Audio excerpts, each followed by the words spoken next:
Jackson, KNXX, Donaldsonville, and WDGL HD2 Baton Rouge. This hour brought to you by Spencer Callahan Injury Lawyers, LA 21-12681. Offices in Baton Rouge.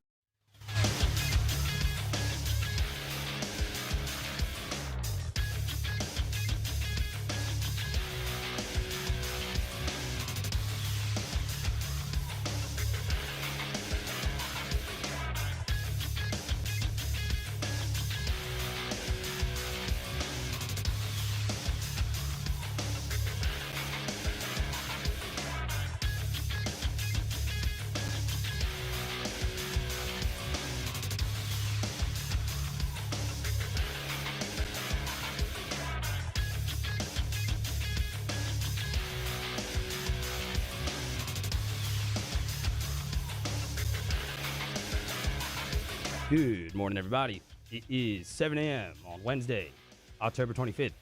Today in Baton Rouge, expect cloudy skies with a high of 89.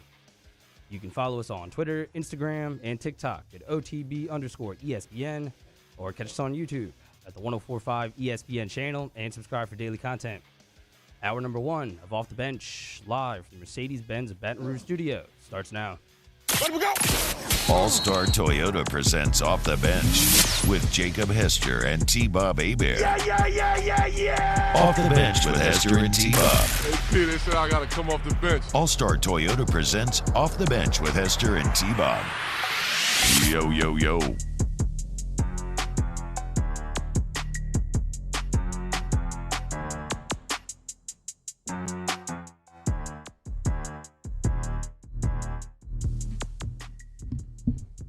Yo, what's going on, everyone? Welcome in. Wednesday, October 25th, 2023.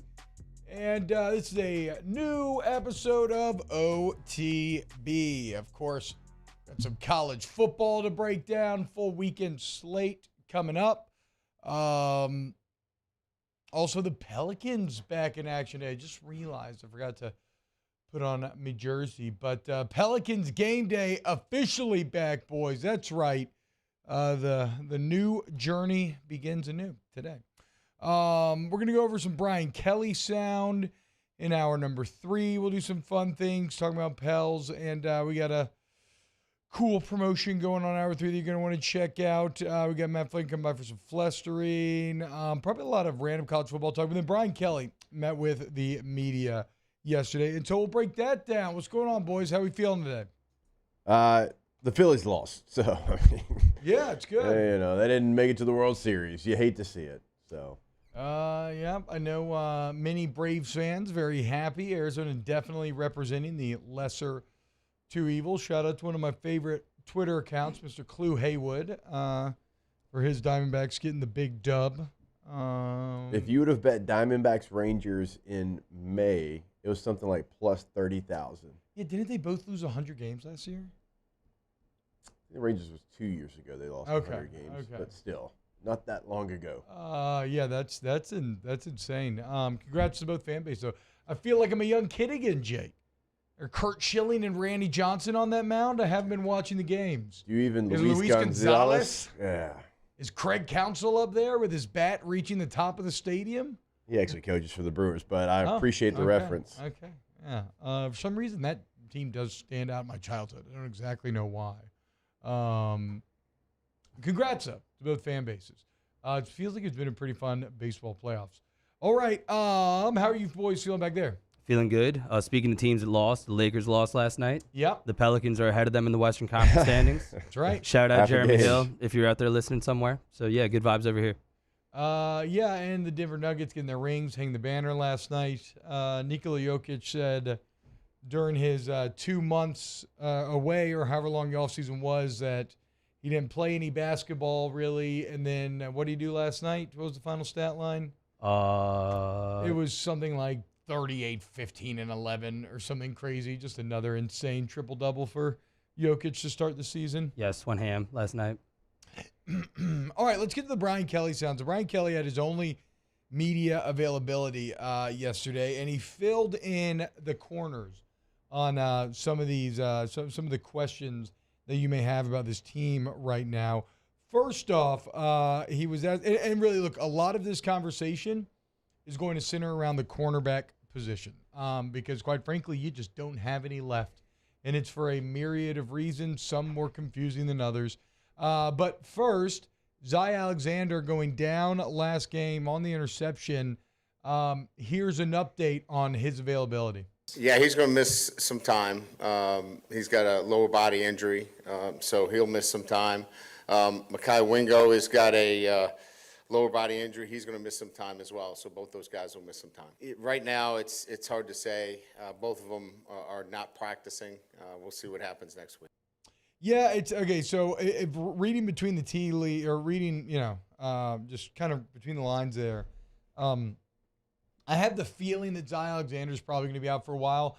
I'm a bit more confused about Mekhi Wingo, Jake, just because he has been playing hurt. Kelly would later expound on this at the press conference, saying he's been playing hurt for about 4 weeks. I think it was 3 or 4 weeks, and then they need to get him right so he can be, the level that he needs to be. But it's like, if it's an injury where it's just rest to get right, that would feel like a situation where he'd probably come back and try to play in the Bama game. But it is a bit weird to have him use the same verbiage that he just used with Zy Alexander, saying he's going to miss some time. Yeah, that puts a longer timetable on it, in my opinion, when you say miss some time, because if you miss some time, well, the next game is Alabama. That's time.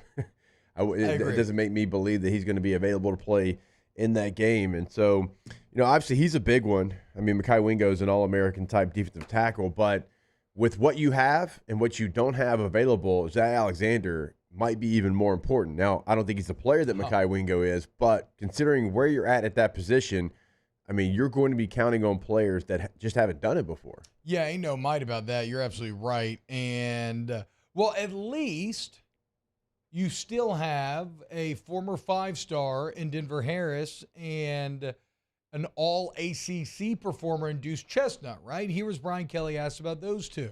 Yeah, I know. Listen, I know a lot of people have questions about their status. All I can tell you is that they're on scholarship, they're enrolled in school, but right now they're not participating.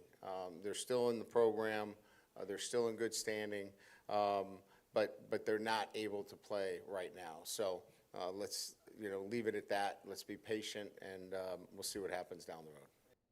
What in the world did you have to do to be healthy and active when LSU is literally down to just backup freshman corners? Not even the starting freshman, backup freshman corners. When you're talking about Jeremiah Hughes, Toviano, Ashton Stamps is supposed to be back apparently, which he is someone who had some juice during camp. But what in the hell happened to Deuce Chestnut and Denver Harris? That's crazy. You need them so desperately.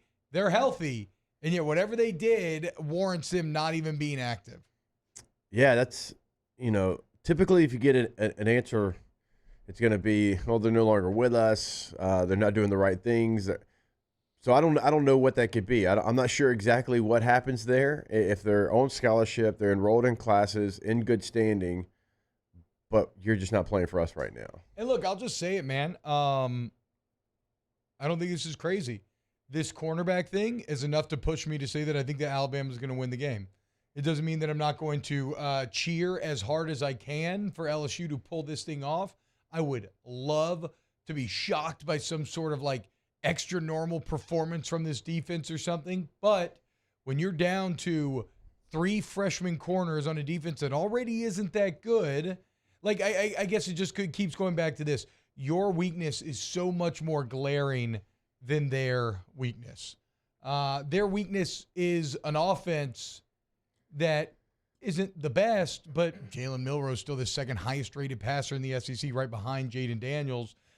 The dire straits of Alabama's offense are not nearly as bad as the dire straits of LSU's defense right now. Yeah, and I'm not sure what you do schematically to try to not hide it, because Alabama knows, so you're not going to be able to hide it. But I don't know what you do schematically, because you're a team that is who you are. You're a quarters and cover 3 team. That's what you do. That's 80% of your coverages. I would even actually the last 3 games, it's gone up close to 90%. That's who you're going to be.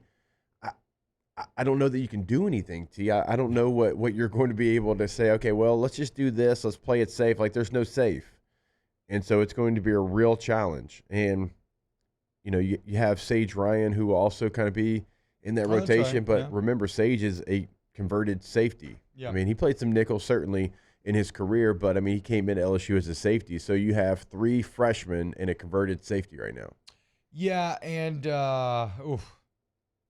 and here is Kelly on Toviano and Stans getting some playing time. Yeah, I would say that they're in the mix. Ashton Stamps should be ready to go. LaTerrence Welch, all those guys will be, certainly part of our rotation. We feel like all of them are capable of playing championship football. So it's our job to get them ready, and they're excited. We're excited about working with them, and we expect them to play well for us. Yeah. It is what it is. Find a way. But like I said, I feel like this is a little potentially too much to overcome, especially with this game being in T-Town. But we'll see. Crazier things have happened. And, the kind of the guiding optimistic light here is simply the fact that you have an offense that is otherworldly, right? And so when you have that offense, you're always going to have a shot. There's not some sort of open and shut case. And I think Jaden Daniels, that receiving core, knows now more than ever that they are needed and that they have to, they're going to have to be extra normal to win this game. But I just don't know how you can objectively look at it and feel like you think LSU is going to win this when you look at the current state of the defense, both personnel-wise and, look, granted, scheme-wise, it's gotten a bit better, definitely.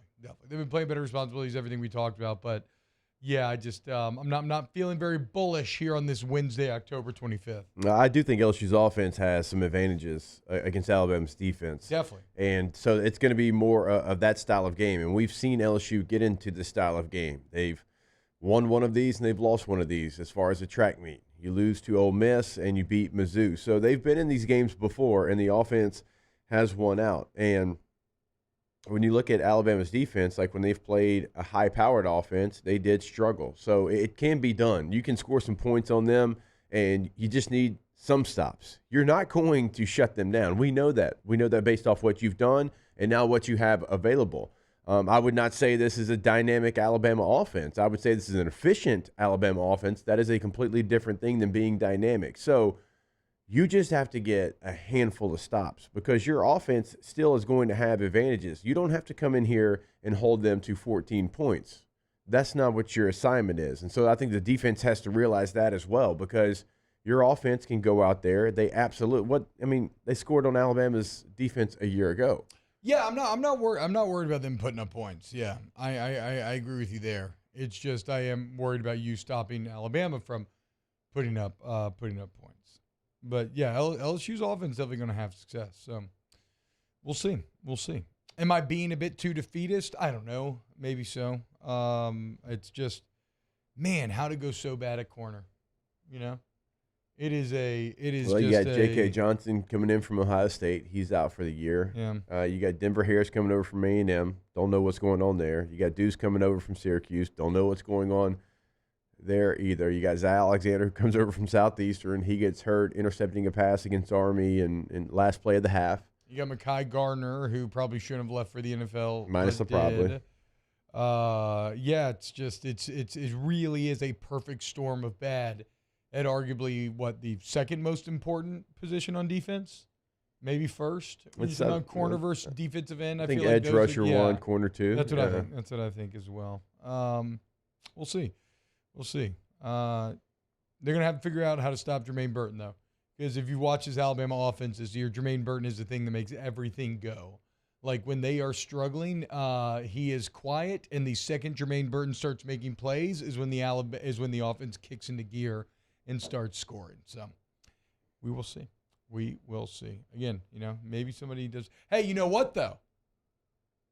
Maybe we'll have Tommy Reese's signals. Yeah, good. LSU should potentially have Tommy Reese's signals. I do want to talk about the signal stealing a bit more because it seems, it's a story that just gets more and more interesting, and there's funnier and funnier evidence coming out. The only thing that nobody can still kind of nail down, Jake, is how mad people should be about it. You know what I'm saying? Like the scandal is pretty much. I mean, it's proven, and we'll get to some of the evidence here on the show because it's very funny and very direct evidence.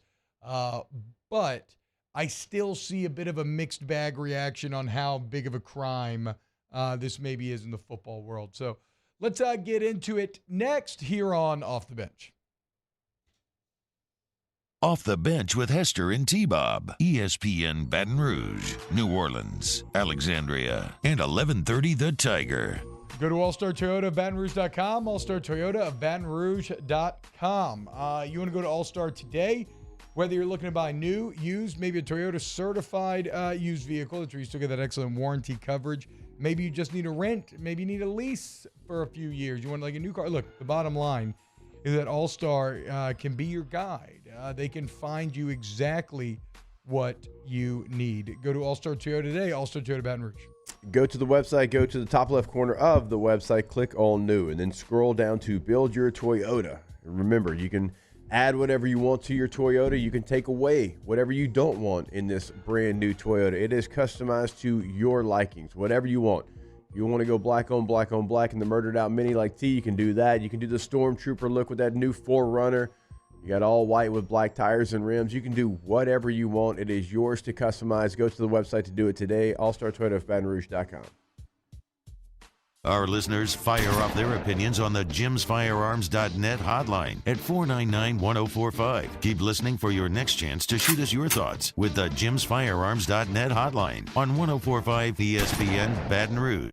Gulf Coast Office Products is a nationally recognized Savin office equipment dealer based right here in Louisiana. Over 100 employees strong, Gulf Coast has the boots on the ground to support all vertical markets from education, engineering, legal, and finance. With the latest in office technology from desktop to production segment units, Gulf Coast and Savin have the perfect fit for you. Call 225-756-2644. That's 756-2644 for Gulf Coast Office Products. I've been doing business with Luba for 25 years. They're dependable, trustworthy. It's just the attention to detail with our clients. Our folks have years and years of experience. They're highly trained professionals, but many companies have that asset. What I'd like to think makes Luba a bit different is that we use those talents in a way that truly is dedicated to serving the needs of the folks who depend on us.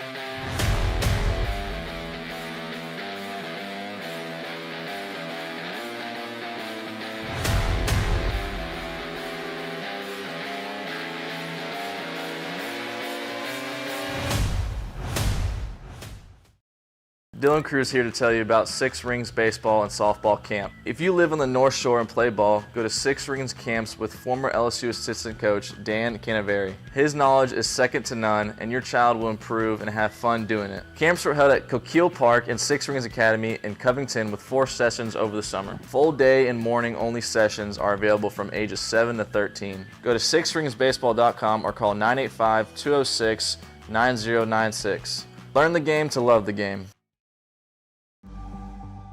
The interior of an Infiniti is thoughtfully designed to be all about you. And by you, we mean every version of you. Because there's luxury you can feel, and there's luxury that lets you feel. Infinitely you. Experience luxury like never before with Infiniti Premium Care, included with the 2023 QX80 at your local retailer. Scooncha, fall in the air. Fall is right around the corner, which means fall fishing is, which means it's time for you to take your boat to the next level with front-to-back boat service in a bunch of different ways. You want a custom stair job, you can have a ton of fun out there on the water. They can do that. What about a spot lock trolling motor? So you stay right where you need to in casting lines. Or sonar that's let you see the fish under the water before you cast. All of your maintenance needs as well. For 30, it's Kate Voisin inviting you to join me and the coaches Todd Black and Jimmy Roy for the next edition of Louisiana Prep Weekly. Our special guest will be Dutchtown head football coach Guy Mastretta and his staff. Live from Walk-Ons in Prairieville, it's Louisiana Prep Weekly, Wednesday night at 6 on 104.5 ESPN Baton Rouge.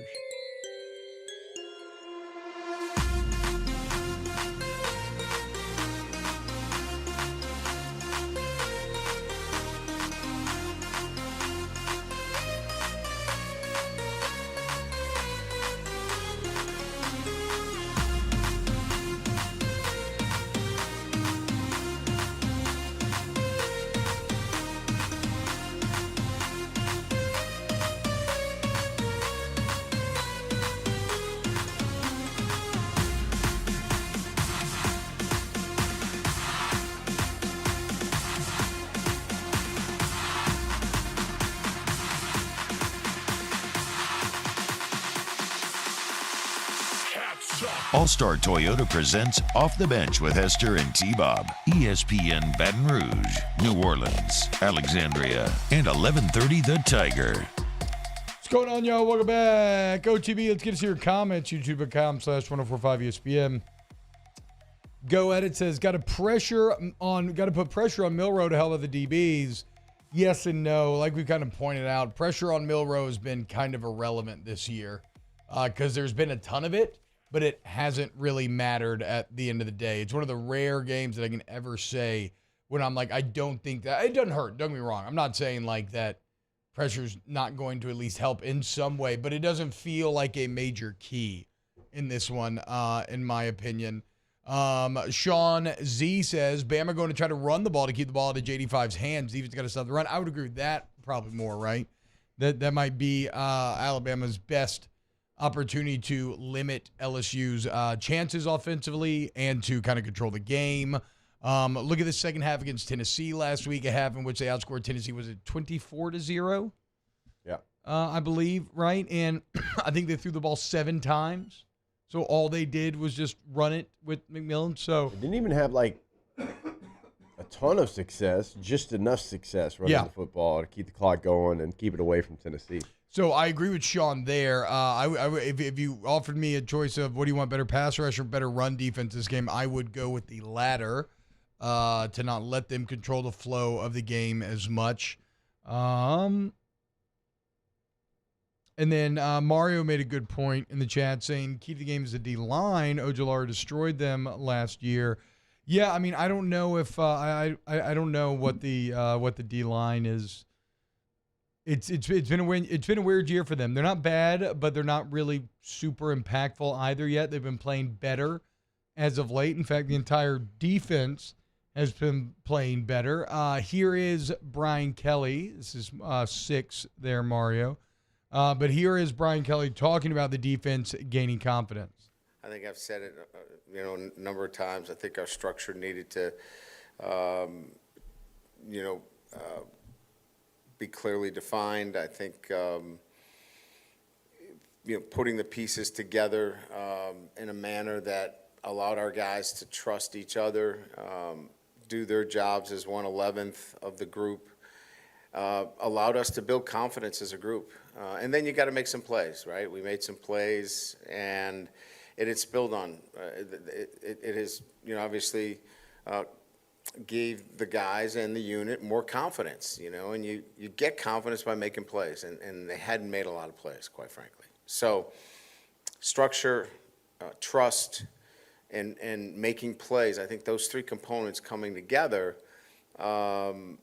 has allowed this defense to play better. Now, again, we have a long way to go. I mean, we're going to play some really good football teams with certainly Alabama, Texas A&M, Florida, and Georgia State's a pretty darn good football team as well. So we still got some work in front of us. To really have this conversation right now is a little bit premature, but we're making the progress necessary. And then our offense has to continue to excel at the highest level because they're going to play some really good defenses too. Yeah, and also you could have tacked on because they're going to be the key to winning any game from here on out, as they have been the entire year. So that's, that's kind of it on the Kelly press conference. What he said yesterday. Maybe here's the last one. This is going to be Kelly, too, talking about working over the bye week. Yeah, we're very intentional about our work. We as you know, we're, certainly a football team that needs to improve. We've identified a number of areas that, we have to get better at. We're young in some areas. We're trying to develop depth. There are some players that are going to get an opportunity to compete that have not played a lot of football. So there's a lot of work over these next couple of days that our team needs these practice days, and we're taking full advantage. Now, we understand that, you need some active recovery as well. And like everybody else in the country, we'll get out and do some evaluations, use some of our evaluation days. But clearly, this is not a, check the box, run around, camp 7-on-7. I mean, we need to get better. Yeah, and he's not wrong there. And look, this is the time of year. Football's fun up to this point. But end of October, beginning of November, this is truly when the good teams start to separate, right? This is when the good teams start to play their best football, is basically what LSU did last season until, well, I guess they kind of end up faltering at the end, honestly. But, and look, and that's why they end up, not winning the SEC, ended up with 4 losses, right? The great teams start to play their best football at this time of year. You do, and a bye week situation, I mean, I guess it's the perfect time for LSU not to get healthy, but to get all of these young players coached up, ready to go. Yeah. Because when you hear freshmen, I think a lot of people assume that, talent. It's going to be a talent situation, disparity there, because you've got these seasoned vets going against freshmen. And there's some truth to that without question. But to me, it's always more mental.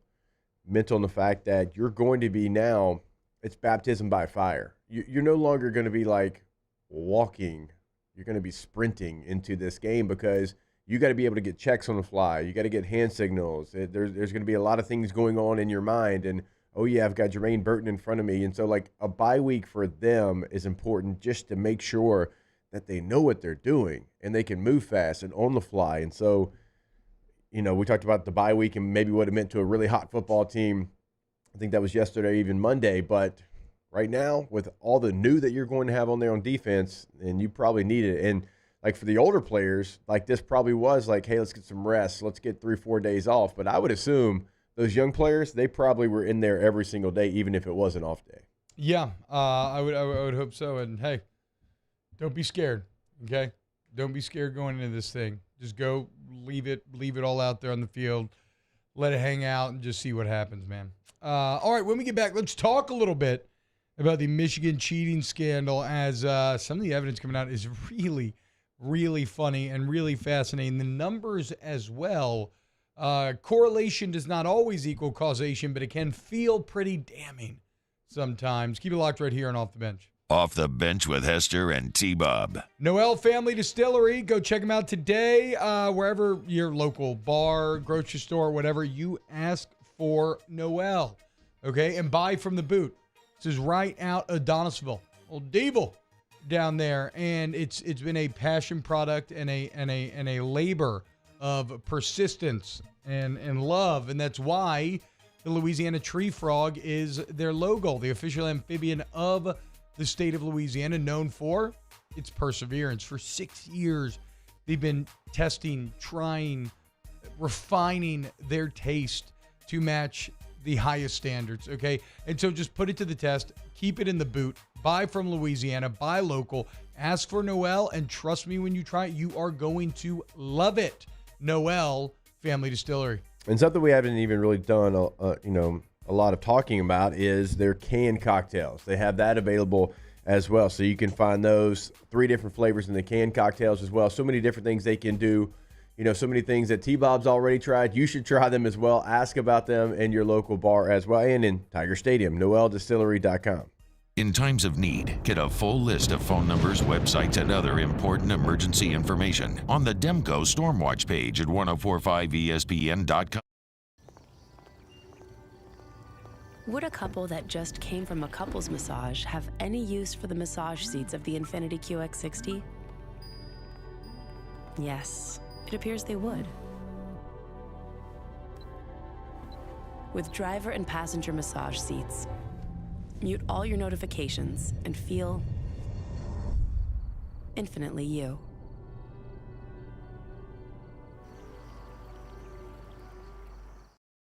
Gulf Coast Bank and Trust is giving our customers the power to bank anywhere, anytime during this challenging event. And we're right there with you. Our mobile banking app is a smart way to manage your money and time. Gulf Coast Bank and Trust, the bank that cares about you.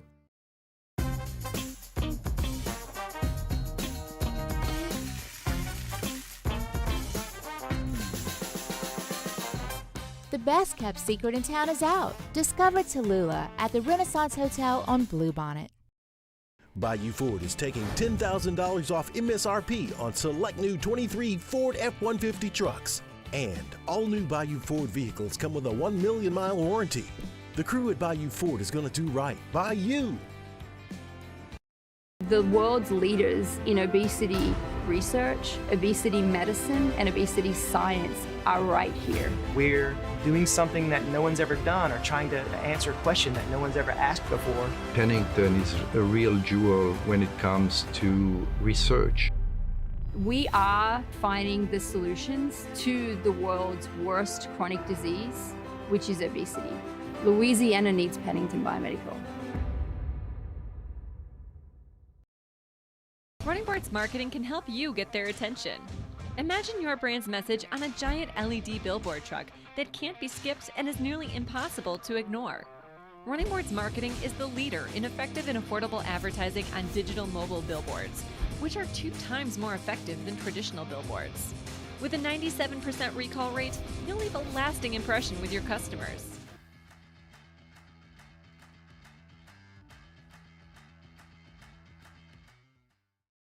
Electricity is all around us, and our families depend on it.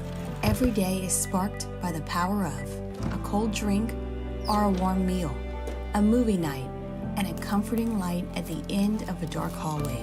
From sunrise to sunset, playtime to bedtime, our team is ready to take care of your electrical needs. Even in the case of an after-hours emergency, the light in your life shines brighter with Mr. Electric.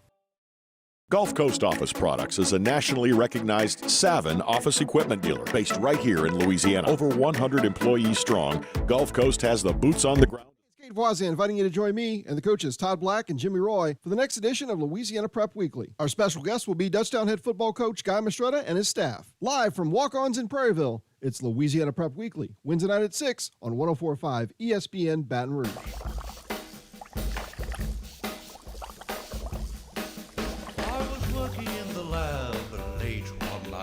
When my eyes beheld an eerie sight, for my monster from his slab began to rise, and suddenly, to my surprise, he did the mash. He did the monster mash. The monster mash.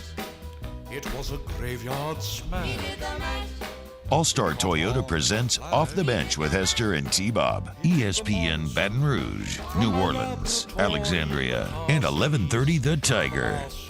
Happening, y'all. Welcome back to OTB. T-Bob, Jake, Mario, Taylor hanging out with you today. And, well, let's talk about Michigan. You got those links ready to go. I want the Andy Staples tweet with some screenshots from Tennessee message boards. And then I want, like I said, the video of Stallions from the Ohio State game last year from Adam King. To catch you up real quick, remember, Michigan had a former Marine captain, Tyler Stallions, who has now been proven to buy a ton of tickets to Big Ten games not featuring Michigan, right? Featuring future opponents. There is alleged surveillance of somebody in those seats, at least from one school, I think it's Ohio State, is alleging that they have stadium surveillance footage of the person in those seats filming the sideline with a cell phone the entire time. There's very funny little details, Jake, about how, last week he had actually purchased tickets to the Penn State-Ohio State game on both sides of the stadium, and this broke before the game, and, well, lo and behold, guess which tickets went unused? Yeah, I know, right? I know. Those tickets end up going unused. And remember, on his LinkedIn, this is still one of my favorite parts. On his LinkedIn, this is what his bio reads. Quote, Stallions attempts to, quote, employ Marine Corps philosophies and tactics into the sport of football regarding strategies and staffing, recruiting, scouting, intelligence, planning, and more. Under skills, he says, quote, identifying the opponent's most likely course of action and most dangerous course of action, and identifying and exploiting critical vulnerabilities and centers of gravity in the opponent scouting process. So basically saying exactly what he did. Give me the Adam King video first. This is from the Ohio State-Michigan game last year. And if you're watching at youtube.com/1045ESPN, you'll be able to see it, but I'll try to describe it. It is a local newsman filming what he just thinks is the touchdown, right? I mean, but pouring back through the footage, you can actually, and it's going to zoom in here in a second, but you can see Stallions. And he has a white clipboard. You see him there right behind C.J. Stroud. Stroud looks at the sideline. Stallions locks in on the sideline. And as soon as Stroud turns back because he gets the signal, Stallions and the rest of the Michigan sideline immediately start yelling, pass, pass, pass, pass, pass. And, well, lo and behold, the next play was a touchdown pass. That is about as obvious of evidence as you're going to find that they had those signals completely dialed in. Also, that was on the first drive of the game, I believe, or in the first quarter. So that was not like... First drive, yeah. Yeah, it was first drive. So that was not like, you've had an entire game to decode them and to figure it out. Also, check this out. This is a post from Tennessee fans last year on a message board. This is from December. Remember, at this point, Tennessee looked like they were going to be playing in the college football playoff. Mm-hmm. This is from the Tennessee-Vanderbilt game. I'm trying to bring it up here on my computer so I can read it. 1 second. Okay, so this is from December 1st, 2022. Arnie Palmer alert. Posts. Do I have a story on that? One of my little brother's friends is a scout for them. They paid him to travel to UT Vandy, had planned it before the loss, obviously, to try to steal our signs. He's from Nashville originally, so he went anyway, even after our loss was Thanksgiving. Says he and the others are never allowed to talk to Harbaugh directly about it. And then he says in January, no clue if related, but I posted here a couple months ago about a mutual friend of mine that was working for Michigan, going to school's games, stealing plays. They'd pay his flights, lodging, food, seats right behind the team bench for him to get video, notes, etc. Seems Michigan's pulling out all the stops. You can check history to confirm if you want. Guy had tickets to our game at Vandy. They'd already paid for stuff, blah, blah, blah. There's also another post from an Oregon message board of a person in neutral colors at an Oregon game filming the Oregon sideline with a cell phone. So, and here's, so the question is, it's obviously happening. It's obviously happening. They've been sending people to film sidelines, figure out signs, and use them, right? Also kind of interesting. You know who they probably didn't visit last year, Jay? TCU. That's fair. I mean, you know what I'm saying? Like, I would almost guarantee that they did not send anyone to TCU games, probably didn't expect that's who they were going to be playing. And that's kind of representative of maybe the most interesting part of all of this is that Harbaugh went 2-4 in 2020. Remember, at that point, he'd been in Michigan for 6 years. He was 47-22, and they were ready to fire him. Yeah. Since that moment, and it's alleged that this all started after that, 3 years ago, he has gone 33-3, and the conference record has gone from 34-16 to 22-1, which, again, correlation does not always equal causation, but sometimes it can look pretty friggin' bad. And, It's interesting that when all of this very advanced and elaborate and well-executed plan, military-esque in its execution, that when all this came about, suddenly Michigan got really damn good again. Yeah, and I was wondering why they were so confident when I covered the Fiesta Bowl and talking to those players. They almost like, TCU's here? We didn't know that. So it did. Look, this is this is something that it's different. We've talked about it. I think it's egregious. I mean, look, the Patriots got caught back in 2007 for doing this against the Jets. Belichick got fined at the time what was the maximum, $500,000, and the team got fined $250,000, and they had to give up the 2008 first-round pick. Yeah. The Patriots did it again. It was either in 20 or 21 against the Bengals, and then they got fined $1.1 million, which I guess was the maximum at that time. And so, like, we know in the NFL what the penalty is going to be now. Like, we have seen it. A lot of money. You're going to give up draft picks. I want to know what the penalty is going to be when all this settles on Michigan. Yeah. Because it's not the same. Like, you don't have draft picks to give up to the NCAA. Like, what are we talking as far as time, suspension? Is this going to be a situation where Harbaugh gets banned for 2 years, 3 years? Because the show clock, this is something we've never seen at this level. We've seen it at the higher level. And again, like, there's things you can take away from an NFL team. I don't know what the punishment would be for a NCAA team. Yeah, I don't know. And again, because that is the one thing that we don't really know is I don't have a great perspective on how angry people are. Because even today, reading an article on ESPN, half the coaches are like, this is really messed up. It's definitely a step too far. And the other half was kind of like, stealing signs is stealing signs. It kind of is what it is. It's on you to change, et cetera, et cetera.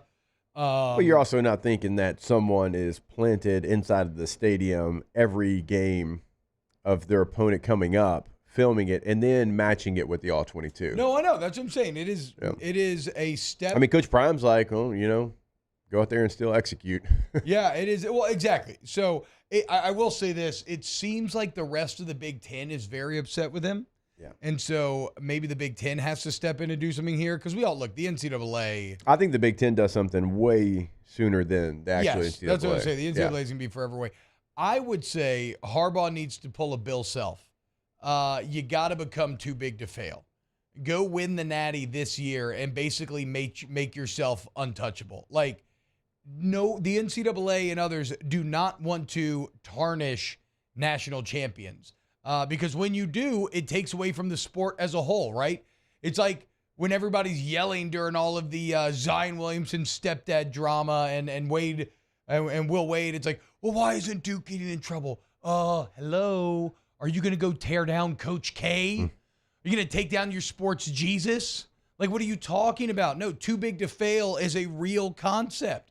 Both in economic and like every facet of human life. Hell, I always remember, and it's funny because you've seen some of this mirrored recently politically, Jake, but I always thought it was very interesting when I was starting to get into Roman history and I'm reading about like Julius Caesar and everything, how when you're consul, you are free from basically legal attacks. Like you can't be accused of these crimes, you can't be found guilty, et cetera, because you're consul, you're the leader of the country. And so you had situations where like guys would have to they would have to win the election and have to get office because otherwise they were going to get in trouble. Yeah. And they were probably going to end up being exiled or going to jail or something because they had to make themselves too big to fail. In that same way, if Michigan goes out and win the Natty, you're going to really help your case when it comes to trying to get you in trouble here. Here's what I think. I think that they need to come down with the full force, get Harbaugh out, and he needs to become the coach of the Chargers. That's the only thing I think that will fix what's going on right now. Yeah. Throw the book at him. I literally put Harbaugh to the Saints in the chat like 5 minutes ago. No. Chill. Chill. Why, dude, you got Dennis Allen. Yeah. Yeah. Ninth all time. Harbaugh probably has one of the 10 best winning percentages of all time for an NFL coach. I would not be surprised at all. Given that all he did when he coached in the NFL was basically go 13-3 and make NFC championships and a Super Bowl. Including defeating arguably the best Saints team ever. This is the only thing I can't figure out about Harbaugh and the NFL is, Jake, he still doesn't strike me as an NFL coach, even though I know that his resume is incredible. But the control freak aspect, the kind of weird, quirky attitude, the Shim Beckler-esque energy, it all feels very college, but I don't know. Yeah, I mean, he played in the NFL for a long time, coached at a high level. Maybe he's a different coach in the NFL than he is in college football. He's one of the few that has had success in both. I think the statute of limitations are up on this, but when I was at the Greenbrier covering the Saints years and years ago, Jonathan Godwin, right? The old center. Yeah, Goodwin. Yeah, had right. just come over from San Francisco, where he played with Harbaugh and go to 3 NFC championships in a row. And I overheard him talking, I think it was like Mike Triplett or something, and they were talking off the record, and he said, he was like, bro, I would never play for Jim Harbaugh again. Just that because he's just such a hard driver. It just sounded like I don't know. But again, that's the weird part because his resume was incredible, but the players were maybe not really feeling him. 5th all time. What? See, I knew it, dude. That's insane. 5th best winning percentage all time. Of having at least 4 years as a head coach, he's 5th all time. You're right though. It is weird because like he does have that college mentality. Like I guess the two coaches you could compare him to, like Nick Saban is one who didn't have success in the NFL. And honestly, if you look at it, Urban Meyer a little bit too, and he also didn't have success in the NFL. It's very weird because there's not a lot of coaches out there. Steve like Spurrier did. Yeah, I'm about to say, go back to Spurrier even. I mean, you see it all the time. outside of Harbaugh and like Pete Carroll. But Pete Carroll doesn't. But Pete Carroll doesn't have that. Pete Carroll was more of an NFL personality in college. Yeah, he was NFL head coach, then went to college. Yeah, that's where I get so confused about Harbaugh. Yeah. How did he crack the code while still acting like a college coach that these others could not? I don't know. To me, it seems similar to Chip Kelly in that X's and O's wise, like the system he implements is really effective, but day to day, being an NFL head coach, like he maybe is not the best. Like what you're talking about with Goodwin. Well, but again, that's the weird part is I can't say not the best because the results were the best. Yes. I just can't figure out how. Like I don't know how. In terms of results, like he was doing well, but in terms of being the head coach of the team every single day, like the culture wasn't really there, I guess. Yeah, well, I mean, I don't know. I mean, maybe, or it's tough to say. Still, I think a lot of NFL fan bases would probably take him with open arms, including the Saints and the Chargers. All right, when we get back, let's close out hour number 1 of OTB. Off the Bench with Hester and T-Bob. Community Steel Company, CommunitySteelCo.com. You want to go to a Community Steel Company. It's in Gonzales, Louisiana. Go check out the facilities for yourself, man. They're incredible. You want to look at it's kind of funny because all the steel buildings that they offer, they have them erected there on site, so it's almost like a model home walkthrough. You can go see the product that you're buying on, and then they got all the purl and tube and everything that you need, and it's at the best prices, and it's with a live and local sales team. It's just, look, man, they're changing the game right now, and if you have steel needs, whether you're business or personal, you want Community Steel Company.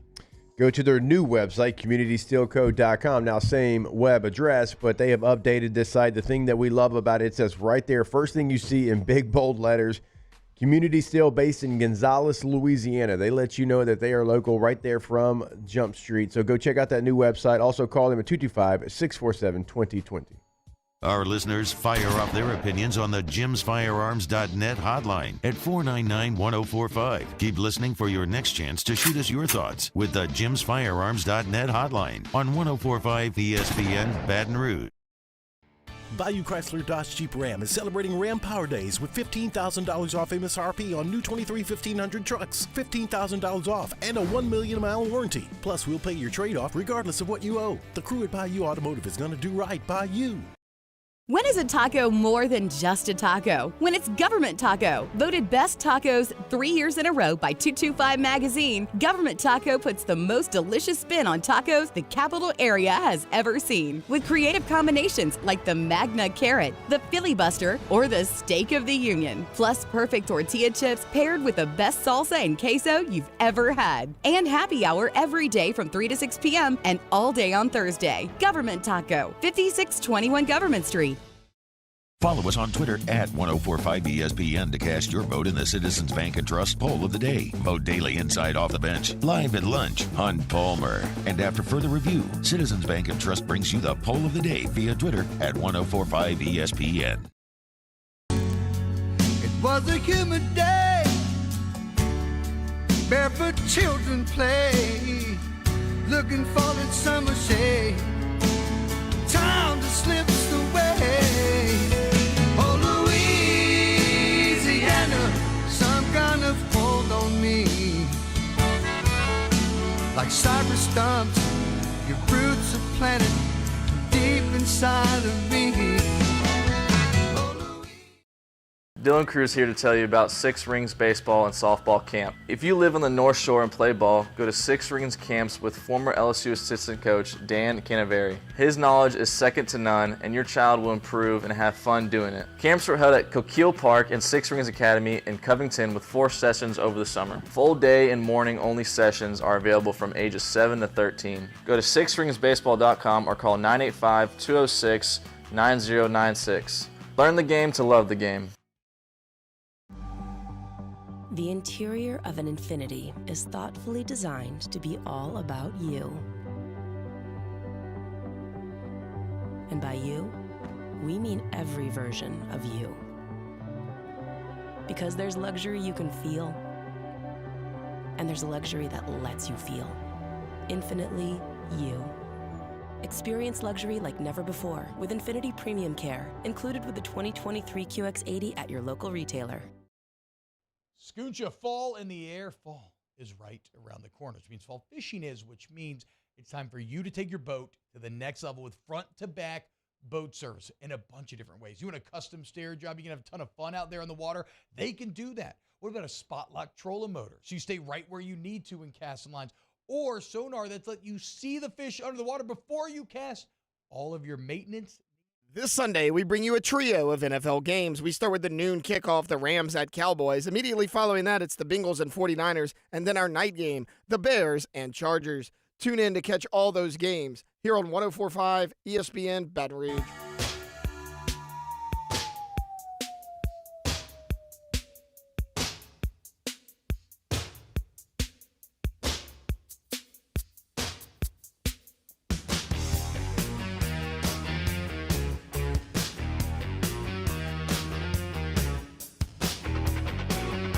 All-Star Toyota presents Off the Bench with Hester and T-Bob. ESPN Baton Rouge, New Orleans, Alexandria, and 1130 The Tiger. Ken and y'all, welcome back to OTB. One of my favorite clips from yesterday had to do with Marcus Freeman, Notre Dame, as he got to live a lot of coaches' dreams during his media availability. He got to turn the tables on one of the reporters. So apparently one of the beat writers for Notre Dame, Marcus Freeman has how many kids, Jake? Isn't it like 6? Like he's got a lot of kids. I think he's got a great number, whatever it is. Yeah, I think you and him are racing to fill up that van first. Maybe he does have 5. But a couple of his kids apparently play flag football on a team where one of the Notre Dame beat writers is the head coach of the flag football team. 6, yeah. And so here is Marcus Freeman getting to turn the tables at his media availability. It makes things happen when it is. All right. My turn? Yep, fire away. Okay. 2 things, right? 2nd, 3rd grade championship game. Okay. 2 trips to the red zone. Yeah. 0 points. 1 play was a reverse pass that was intercepted in the red zone. You were the offense coordinator there? On that, yes. Thoughts on the red zone play calling? What's your thoughts on those red zone play calling? You know, they were attacking the run so much with Nico and Nolan, I thought we could drop one over their head, but maybe the elements, the mud, the game, that wasn't great for them. So it's good. That's good. Basics probably is the way to go there. Last question. There was a Nico Freeman in that same game that had a long run that was negated by only having 1 flag on. Whose responsibility is to make sure the young man has 2 flags on? I think it would be the guy in the huddle, which could be me, but you might be able to blame Coach Stanley on the sideline. You're passing blame. Come on, Tim. You got to own it now. Well, I noticed you didn't ask about the 4th and 5th grade thrilling championship games. Yeah, I did. I was going to finish with congratulations on your 2 championship wins yesterday. And, head coaches get the credit sometimes when they deserve and don't deserve, but congrats on 2 wins. It was good. D- in the first game, and I think an A in the second. But you game, won. So yes, you found a way to win. That's important, man. So appreciate that. That was a lot of fun yesterday. I love how the 2 flags literally mirrors the 10 men on the field, right? Something that like probably the head coach isn't checking for every play. Like 10 men on the field is not Marcus Freeman's fault. I know he has to take responsibility for it and everything else, but no head coach is out there counting the players before each play Just like I'm sure a lot of you flag football coaches, I mean, I don't know, I've never done it, aren't counting the flags before each play, but that was just fantastic. No, absolutely not. Not counting flags, but I mean, he enjoyed that. He enjoyed, and obviously, like if his son plays for this guy from Irish Illustrated, like they're cordial, they're probably friends or whatever. So he enjoyed getting a chance to turn that. I love the red zone calls, like reverse pass. That was the best call. I don't need anybody asking me questions tonight, okay? Emil, you got a championship tonight? No. We just got a game. Okay. But I don't need people asking questions. Emil says, sheesh, Marcus is unfairly good looking. That is my other takeaway from the video. Like, he's so cool looking, and I don't know. I think Marcus Freeman's a great coach, dude. It's weird. People are going to look at this Notre Dame year, and maybe some are going to be disappointed because they already lost 2 games. And the Louisville one's definitely that's the one that's going to really stick in the craw. But, Ohio State game was really good, and you probably should have won and beat the hell out of USC. I mean, if you finish 10-2, I don't know. I think Marcus Freeman's great. All right, when we get back, hour number 2 of OTB, no flag. Off the bench with Hester and T-Bone. Bayou Ford is taking $10,000 off MSRP on select new 23 Ford F-150 trucks. And all new Bayou Ford vehicles come with a 1 million mile warranty. The crew at Bayou Ford is going to do right by you.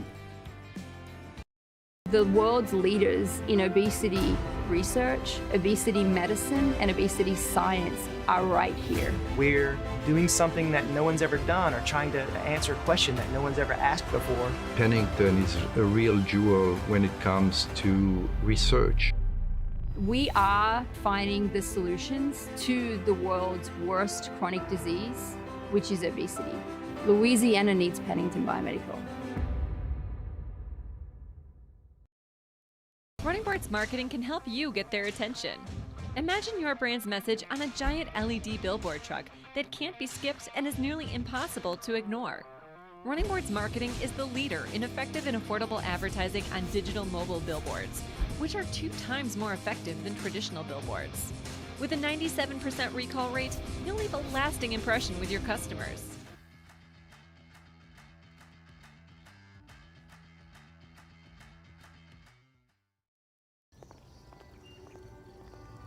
Would a couple that just came from a couples massage have any use for the massage seats of the Infiniti QX60? Yes, it appears they would. With driver and passenger massage seats, mute all your notifications and feel infinitely you.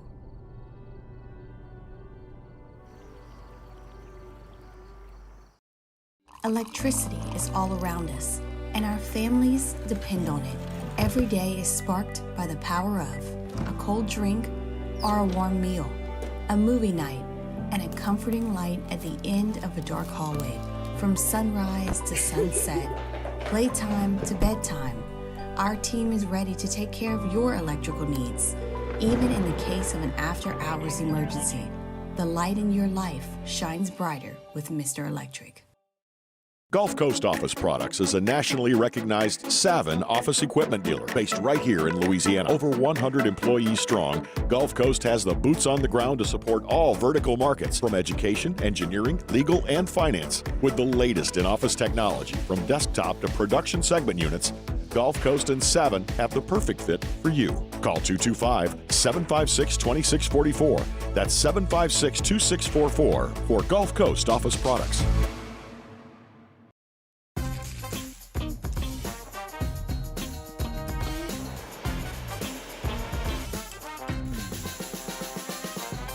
The best kept secret in town is out. Discover Tallulah at the Renaissance Hotel on Bluebonnet.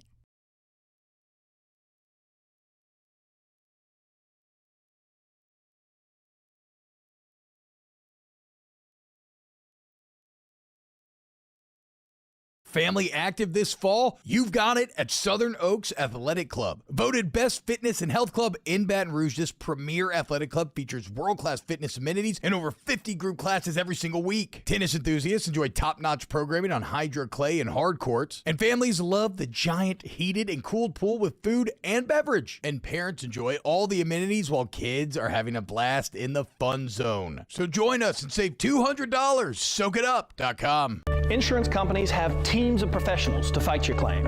If you want to know what your case is really worth, I'm Spencer Callahan. I'd like to help. Spencer Callahan is the one to see. Call 387-2323. LA filing number 16-7970.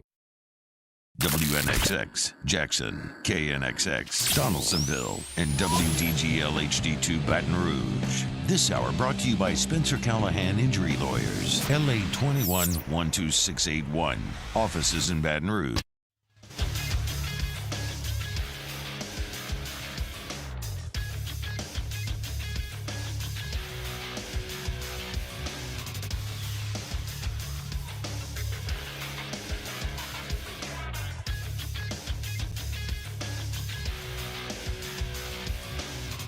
Good morning, everybody.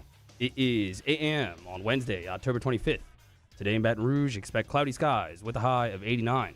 You can follow us on Twitter, Instagram, and TikTok at OTB_ESPN, or catch us on YouTube at the 1045 ESPN channel and subscribe for daily content. Hour number 2 of Off the Bench, live from the Mercedes-Benz of Baton Rouge studio, starts now. Let we go! All-Star Toyota presents Off the Bench with Jacob Hester and T-Bob Hebert. Yeah. Off the Bench with Hester and T-Bob. Hey, P, they said I got to come off the bench. All-Star Toyota presents Off the Bench with Hester and T-Bob. Yo, yo, yo.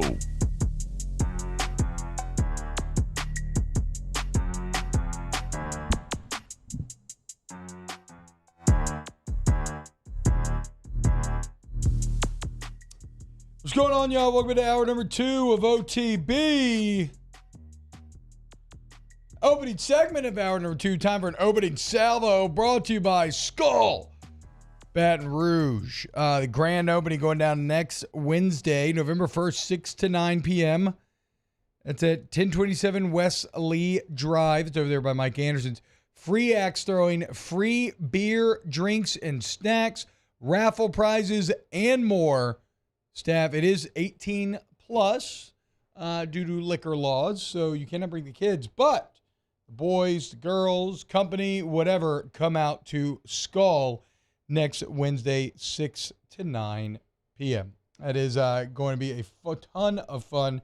Go throw some axes today. All right, coming up on this hour of OTB, we're probably going to just look at a lot of college football topics. One thing I want to talk about is whether or not Dabo and Clemson are dead. We can get into some Saint stuff. Lincoln Riley being soft. The Chris Olave arrest video dropped yesterday. I don't want to play it on here or anything. I think, I don't know. I think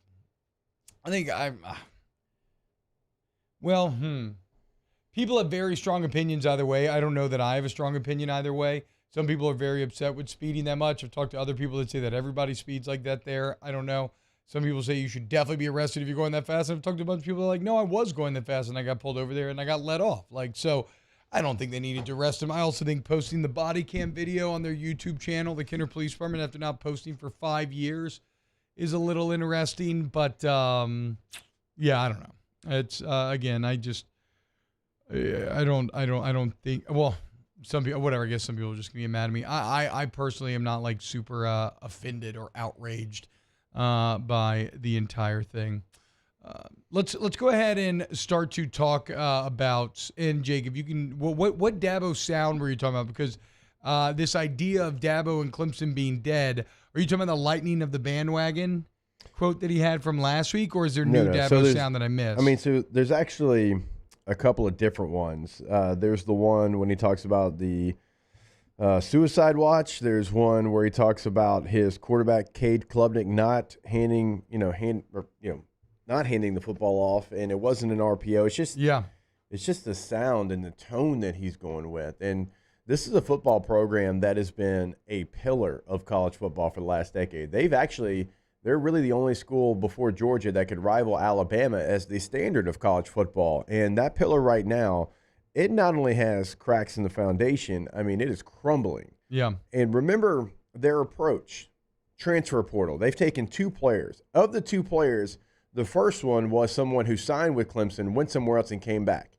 The second player was Bear Bryant's, grandson?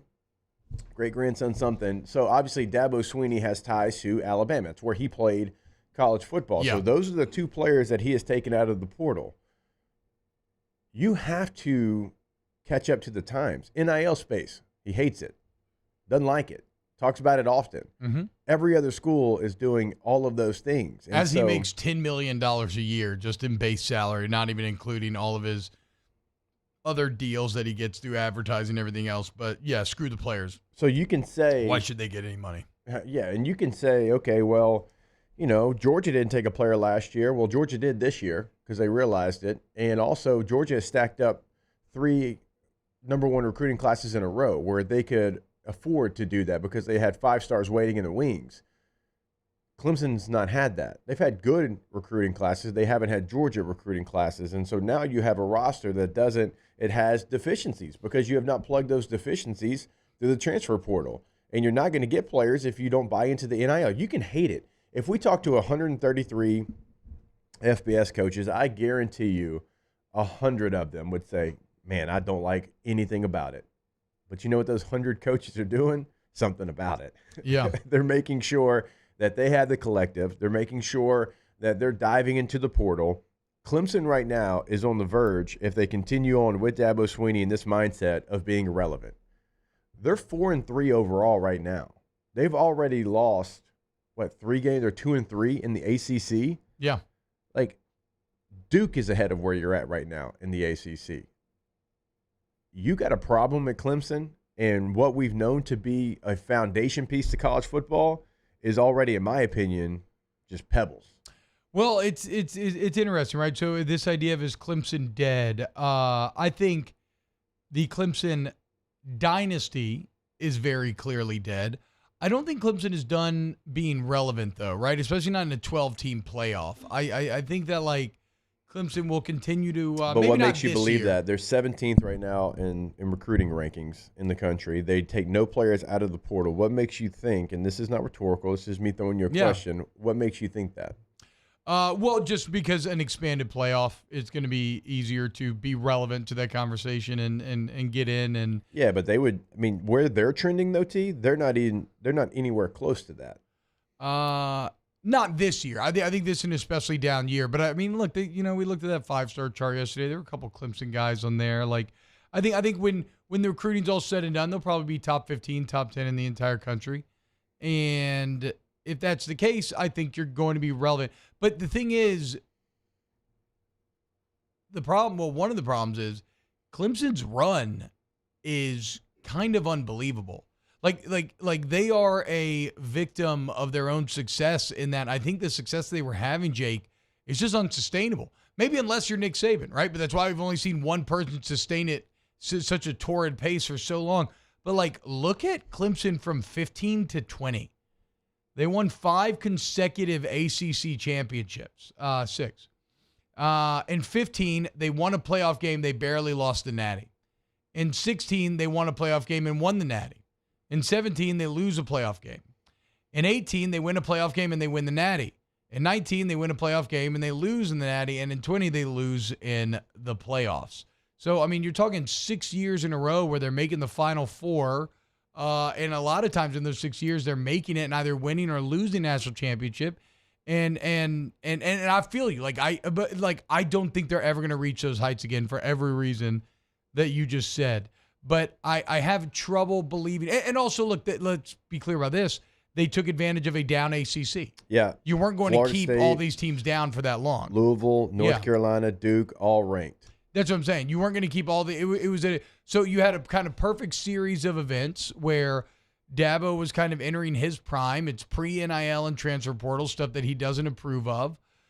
You have a down conference that you're taking advantage of, and you hit on back-to-back transcendent talents at quarterback in Deshaun Watson and Trevor Lawrence. That's a winning formula for any college football program. So, like, I could see Clemson maybe getting lucky and finding another one of those guys somewhere in Dabo's tenure. And I think they'll still, like, when we go into the season thinking who's going to win the ACC, I still think Clemson will be right there with whoever else we're picking. But no, this year's been pretty much a disaster. And I don't think they're going to, again, they might be playoff relevant in a 12-team playoff, but I don't think they're going to be very championship relevant. Definitely not year in and year out. I gave them the benefit of the doubt last year because of every stat you just rolled off there. And I'm like, 1 year Pitt has a good team with Kenny Pickett. They win the ACC. And I was like, they still belong in the benefit of the doubt club. And they were out of it last year. Like, remember, LSU with 2 losses was ranked ahead of a 1-loss Clemson. Yeah. Like, we were seeing things like that if you're in that benefit of the doubt club, that doesn't happen to you. So they were out last year. And then this year you come in and the expectation actually went kind of a little bit higher than I thought it would, but still not a lot of people respected Clemson. And 2-3 right now. As I said, I mean, they've only scored 99 points in conference play.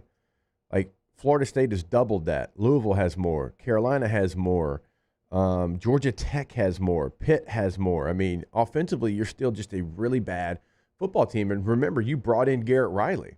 Yeah. Like, you had what we thought was maybe the best coordinator hire on either side of the ball in the offseason. And it's still, like, it is not translated to wins.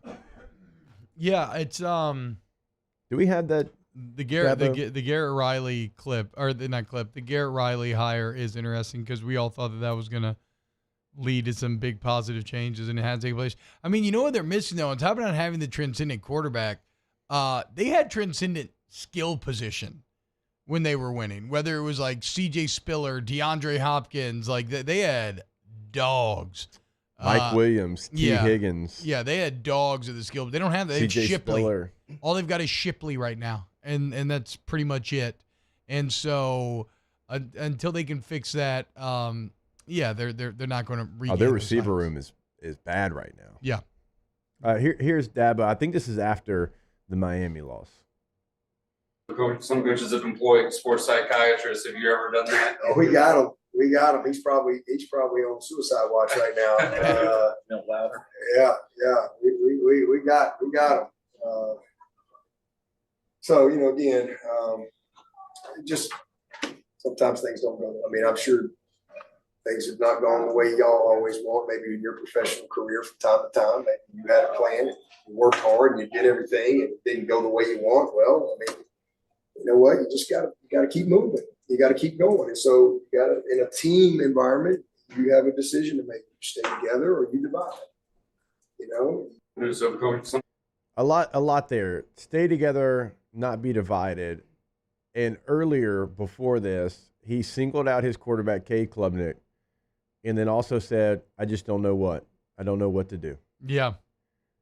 And he had the lightning of the bandwagon, basically chastising fan, like saying like, who cares if we lost? Like, these fans, we probably needed to lose some of these fans again, and that wins and losses. I don't know. I mean, that's why you're paid $10 million a year, is literally just for wins and losses. Also, I mean, Dabo definitely doesn't realize this because it's Dabo, but pretty problematic to make the suicide joke with your sports psychologist.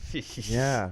I mean, what are we doing? I don't know, dude. That was that's not a good soundbite to have out there for sure. No. If I'm a Clemson fan right now, I'm worried. I'm worried that it is to a point where you cannot get back on track. Do we believe that Dabo's going to change who he is and what he wants to do? Do we believe this year, like, will he be forced? Will someone above him say, hey, no. You will dive into the portal. You will create a collective. We will compete with everybody else. Because if you don't, and that's the way football's going, like, is there a clause in your contract that you could be like, well, hey, you're not doing everything you have to do to win and be competitive? Yeah. It just, again, there's things in life that you don't have to love. But if you want to continue doing the thing that you love, you have to do, and that is supplement your roster through the transfer portal where you have deficiencies. Are you telling me Clemson couldn't use Keon Coleman when he was in the portal from Michigan State? Yeah. And what that team might look like if they had him or whoever it might be. For sure. They're bad at receiver. It is what it is. They have no one that can change a game at receiver. what do you do? Well, now you have the benefit of having free agency and going to get a player that can help your roster from day one. Yeah. But again, who knows if he's ever going to engage with that. So he better. Seems so defeated. Like, he always seems like cheery, even if things aren't going well. It's the first time I've seen him that dejected. Oh, you should hear the Cade Klubnik answer. I was trying to find the sound. It's bad. It's the first time they've been that bad in a while. I believe we have the Cade Klubnik. Yeah, give me 1 second. It's pretty wild that Clemson. Emil says it's pretty wild that Clemson hired TCU's OC. TCU hired Arkansas's. And Arkansas hired, where did Danny Enos come from? I can't remember. But then he says, Danny Enos has been everywhere. But all three teams actually got worse offensively. That is true. I've done the hand kill too many times already today. Oh. All right, here is Dabo Sweeney talking about his quarterback, Cade Klubnik, after the Miami loss. That was an RPO on the last play. No, it was a handoff. 100%. And we didn't hand it off. Just pulled it. I got no answer. I mean, just trying to do too much. And so no RPO. It's a give. And we just didn't do it. We made a lot of plays, but again, we gotta play within the system. Damn. Yeah, that's not a good look. It's not a good look at all. That is a man who's. I mean, I guess you're still going to play Klubnik. You have to, but that is the sort of thing that normally makes a head coach write you off and not want to go back to. Also, that's crazy that it would just that he would just freestyle on that play like that. That kind of speaks to a team that's in disarray anyway. Yeah. So maybe Clemson's done. We'll see. I mean, the rise of Florida State, UNC, Louisville's good, like Jake said. Duke's really good right now, even though I don't imagine Elko's going to be at Duke too much longer. Yeah. Louisville with Braum, though, like this is probably kind of the minimum of what they're going to be in my thought process. Like where they're at right now is kind of, I think they'll live there at least. Yeah. I mean, he had a lot of success at Purdue. I think he can have more at Louisville. Who's better, Braum or Stoops? Which Stoops? Mark. We'll see at the end of the year. Hell yeah, we will see at the end of the year. When we get back, more OTB. We want to talk about Lincoln Riley next. Coming up. Keep it locked right here, OTB. Off the Bench with Hester and T-Bob. ESPN Baton Rouge, New Orleans, Alexandria, and 1130 The Tiger. K to Z window coverings, KTOZblinds.com is the website. Go take advantage of K to Z today. You get those window coverings that, wow, custom blinds, windows, plantation shutters. It's all there for you at K to Z. And, well, look, I don't care if maybe you have like a man cave, a theater room, an office, a bedroom, an outdoor living space, because it's not just interior to exterior as well, both in function and form. You're going to find no one better than K to Z when it comes to taking your home to the next level. So have them out there today, KTOZblinds.com. Yeah, T-Bob said it, interior, exterior. For us, it's going to be the exterior. I'm fired up about it because, look, you want to go outside. You want to enjoy that outdoor kitchen. You want to watch some football out there. Well, maybe the sun's shining too much, or maybe you want to cool it down. You can drop that shade, and you can have that right there in your backyard, in your kitchen, KTOZblinds.com. In times of need, get a full list of phone numbers, websites, and other important emergency information on the Demco Stormwatch page at 1045ESPN.com. Follow us on Twitter at 1045ESPN to cast your vote in the Citizens Bank and Trust Poll of the Day. Vote daily inside Off the Bench, live at lunch on Palmer. And after further review, Citizens Bank and Trust brings you the Poll of the Day via Twitter at 1045ESPN. There it is, the extra mile.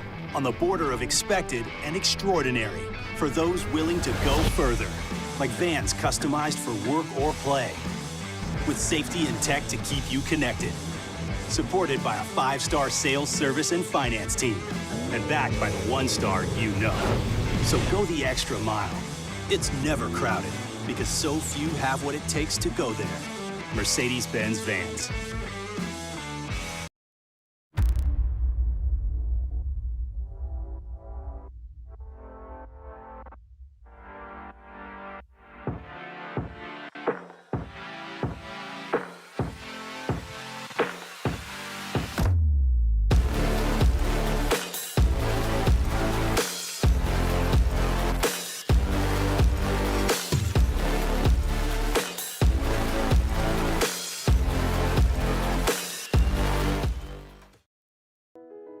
I've been doing business with Luba for 25 years.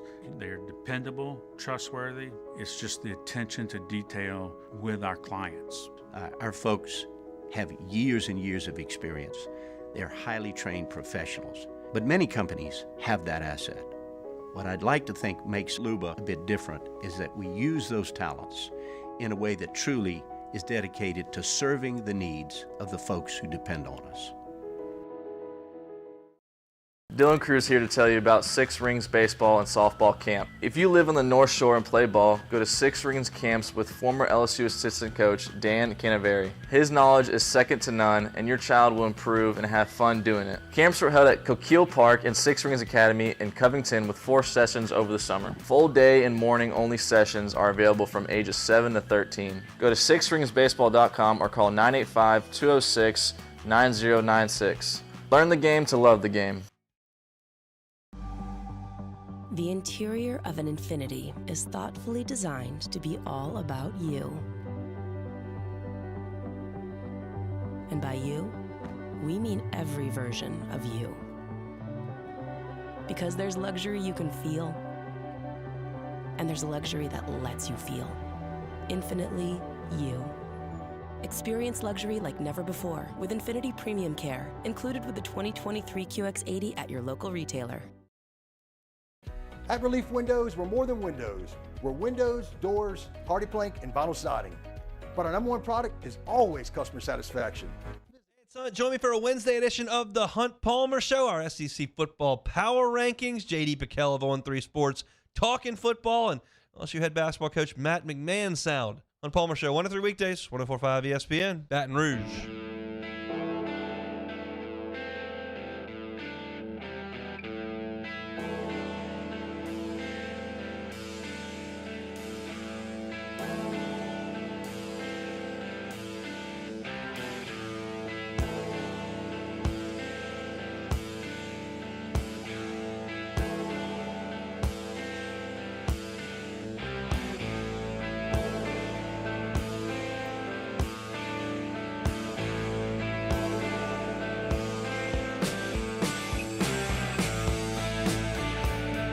All-Star Toyota presents Off the Bench with Hester and T-Bob. ESPN Baton Rouge, New Orleans, Alexandria, and 1130 The Tiger.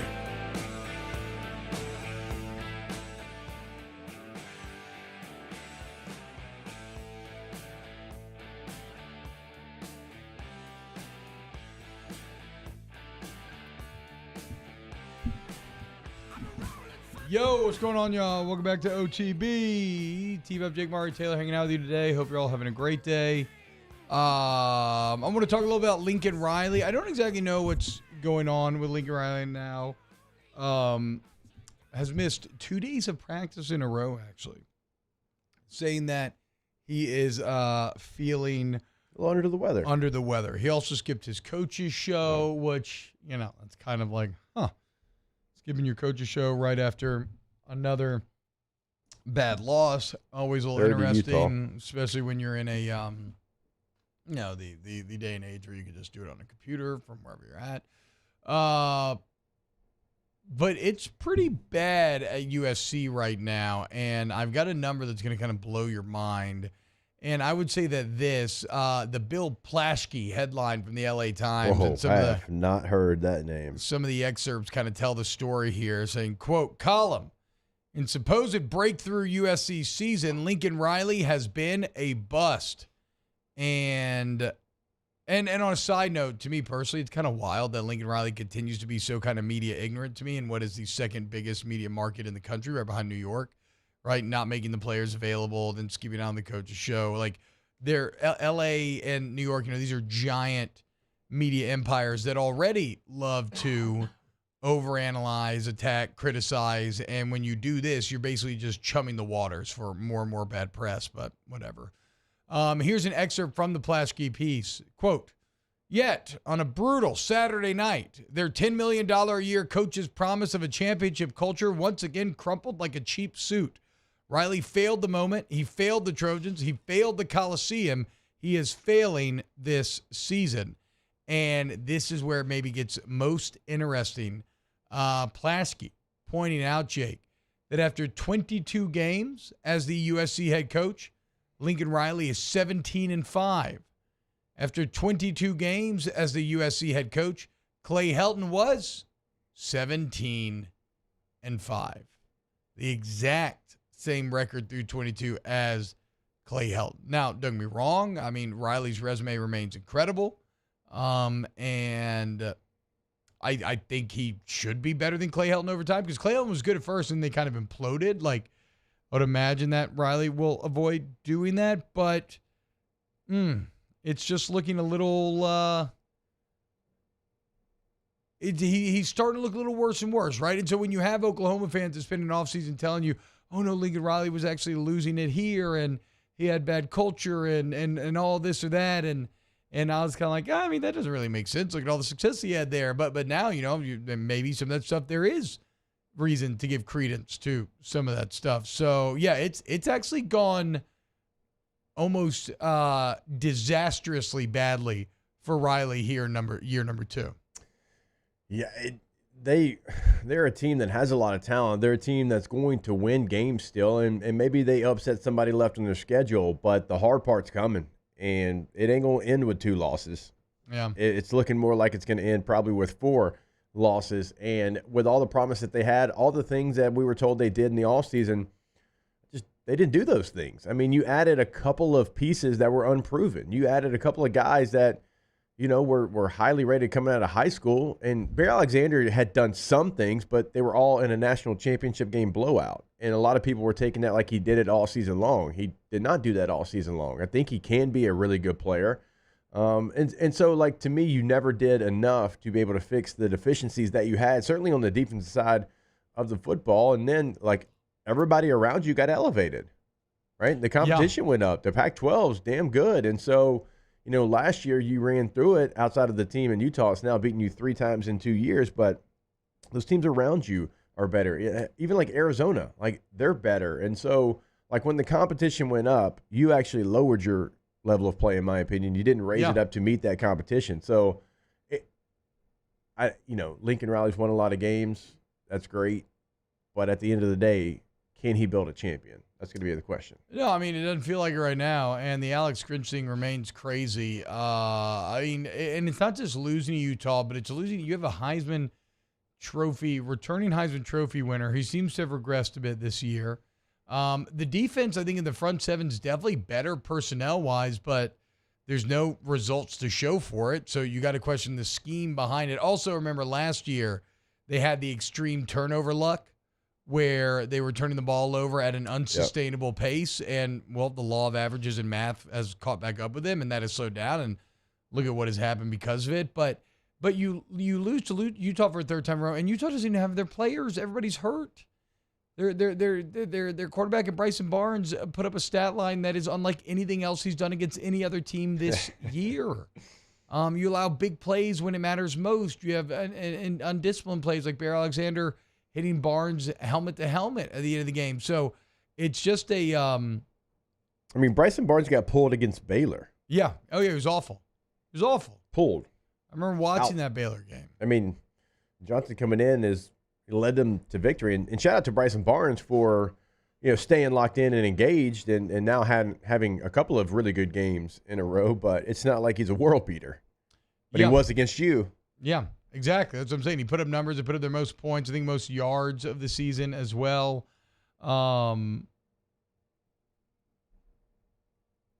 Greg says, guess what? LSU's going to play against Clay Helton? Where's Clay Helton now? I don't know. He says Clay Helton was at Georgia Southern. Georgia Southern. No, he's at Georgia Southern, not Georgia State. Okay, yeah. And LSU plays Georgia State. Yeah. Emil says, will USC turn into an 8-4, 7-5 Big Ten team next year? They struggle against physical teams like Utah. That will be every week in the Big Ten. I mean, eventually he's just got to get rid of Alex Grinch. Yeah, he's got to get rid of Alex Grinch. And it's so funny because he basically keeps chastising the general public and the media for trying to claim that Alex Grinch is bad. And even the other night after the loss, he's like, if we show the fight that we show tonight, we're going to beat a lot of good teams. It's like, okay. He said that? Yeah. Ooh. Yeah. Because they got down early and they come back. He is bad. He's been bad his whole career. Like, what does he mean? Oh, you got to give Alex Grinch a chance. He's had... No, I know, but he keeps saying it. I know, but okay, so this may sound harsh, but it's kind of true. So they struggle against good teams. Lincoln Riley's offense is all sizzle. It's no steak. Whenever they are playing a physical football team, they get bullied. He has no ability to form any sort of competent defense. Right now, until he makes changes, Lincoln Riley is an offensive coordinator playing head coach. I mean, it's hard to argue against. Are when you not look at the a Oklahoma little NSC. petite Trojan boy anymore? Well, I've been a Husky boy this year, to be painfully clear. But I have been one of the main Lincoln Riley defenders because the resume is incredible. Like the win-loss is unreal. The Heisman trophies, the playoff appearances. He had success.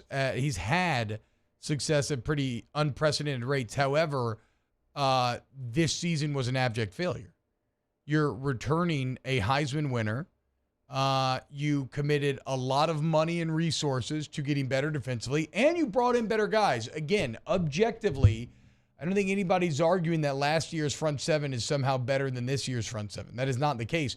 The problem is that it hasn't mattered that you got better players. Yeah. And that's because you stuck with a guy in Alex Grinch that just cannot get it done. So, eventually Lincoln's going to have to change that. But, I mean, if he does change that, how good do they get? I guess that's the question. I don't even know that they got, necessarily better players. You lose an edge rusher in the second round to the Chargers, and you replace him again with a guy who was a 5-star guy out of high school but didn't have a sack or a tackle for loss in his career. So, I don't think they look bigger, if nothing else. They don't look bigger. I don't think the issues they had, I don't think they thought they were as severe as we kind of knew them to be almost. It's almost like they had on, USC Trojan glasses, and they're like, no, we're good. We're not that far away. I would say this. To me, the biggest difference in their team is the offensive line. Because that was the group that originally made me think that they were good last year. I was pretty intrigued by that offensive line, and I'm not entirely sure how many they lost. I mean, I know they were all juniors and seniors last year, but the offensive line has not looked nearly as good this season. And maybe you're missing some of the skill positions, but it feels like Caleb Williams is just trying to do too much every single play and hit home runs every single play. And that's why you have maybe not in the top 10 graded quarterbacks, despite the fact for much of the season he was putting up pretty stupid numbers. And I'm wondering what it's going to translate to, because you're wondering with how he's had to play this year, which is off platform, if he's going to be able to revert back to 3-step drop, back foot, read the coverage, ball out of your hand like you have to in the NFL. I'm not saying he's going to be bad, because he's got a rare skill set, but he's had to, really be off platform so much this year because of some of the pressure, because of, sometimes he's got to extend the play, let his receiver find a way to get open because the play breaks down a little bit. That's hard just to revert back to the quarterback you have to be in the NFL. We were talking about it the other day. If he doesn't start throwing it to his checkdowns, he's going to have issues at the next level. And you just mentioned it. I think you hit it perfectly.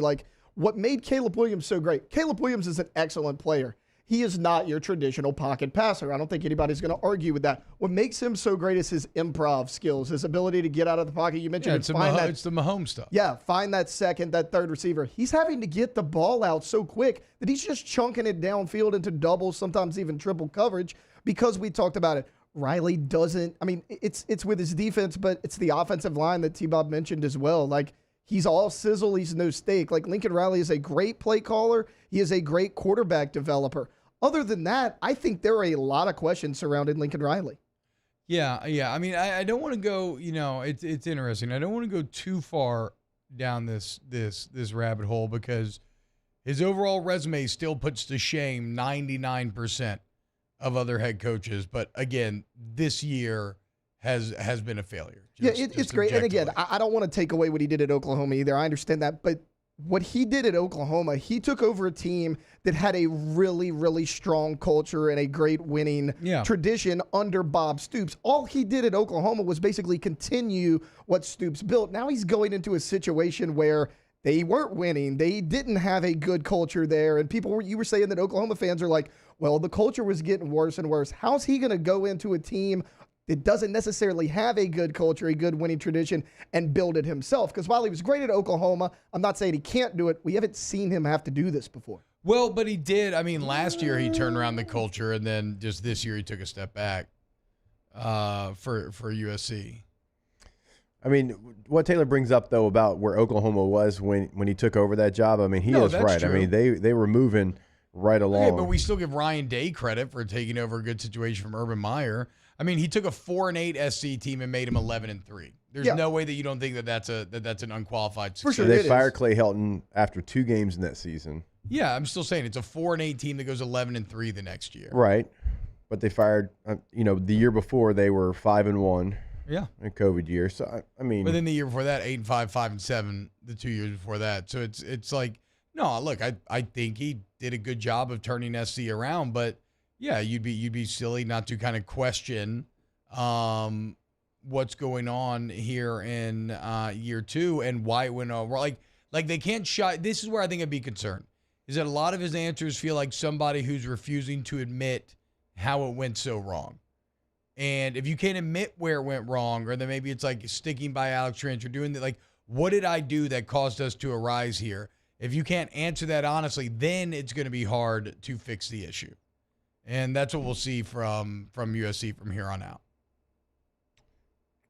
Currently 18th in the recruiting rankings, but it feels like SC doesn't have to.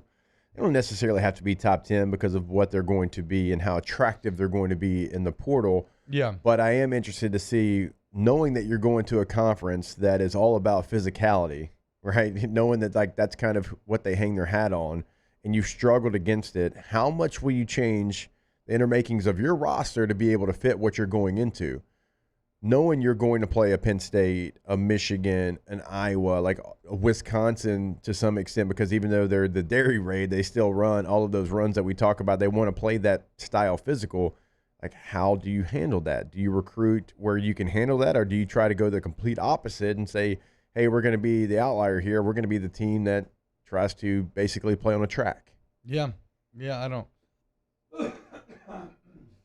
Time will tell.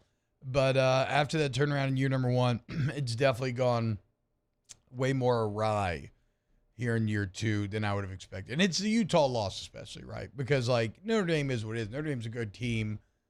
They have a ton of talent. They have the quarterback. And Utah's a really good damn team as well. But we had seen Bryson Barnes not do anything this season. And then now he is that was my computer.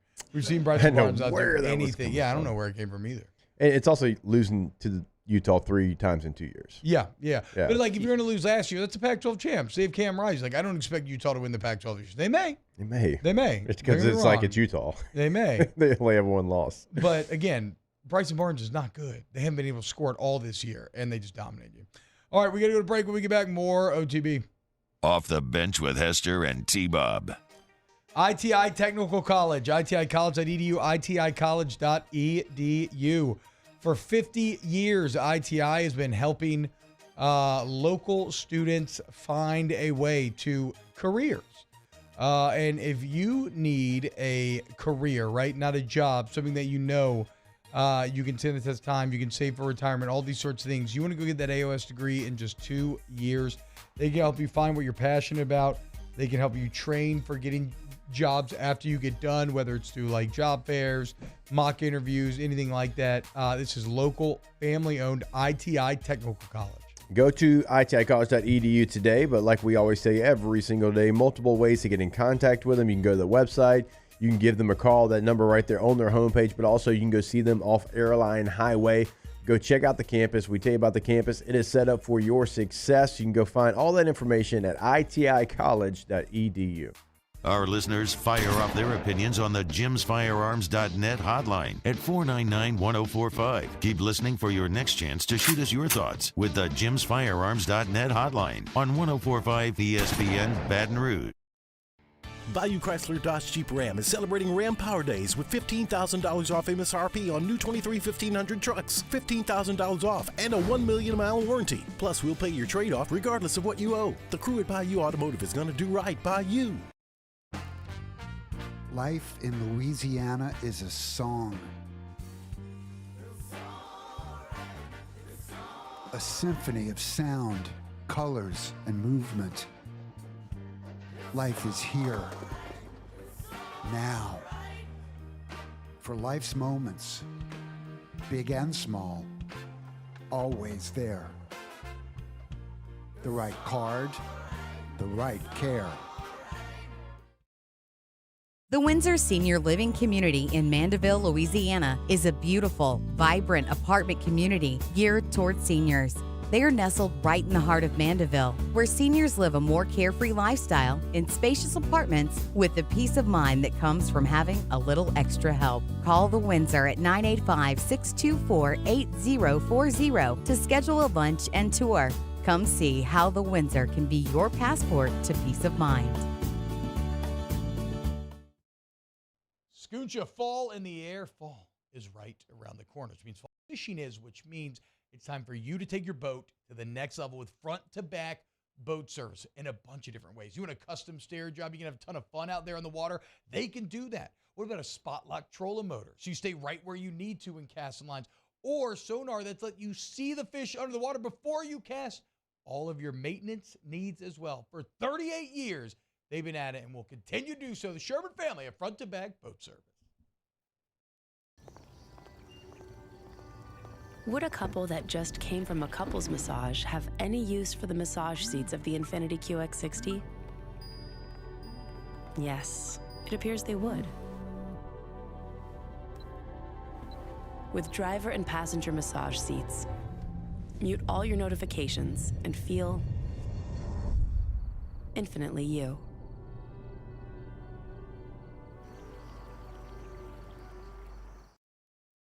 Running Boards Marketing can help you get their attention. Imagine your brand's message on a giant LED billboard truck that can't be skipped and is nearly impossible to ignore. Running Boards Marketing is the leader in effective and affordable advertising on digital mobile billboards, which are 2 times more effective than traditional billboards. With a 97% recall rate, you'll leave a lasting impression with your customers.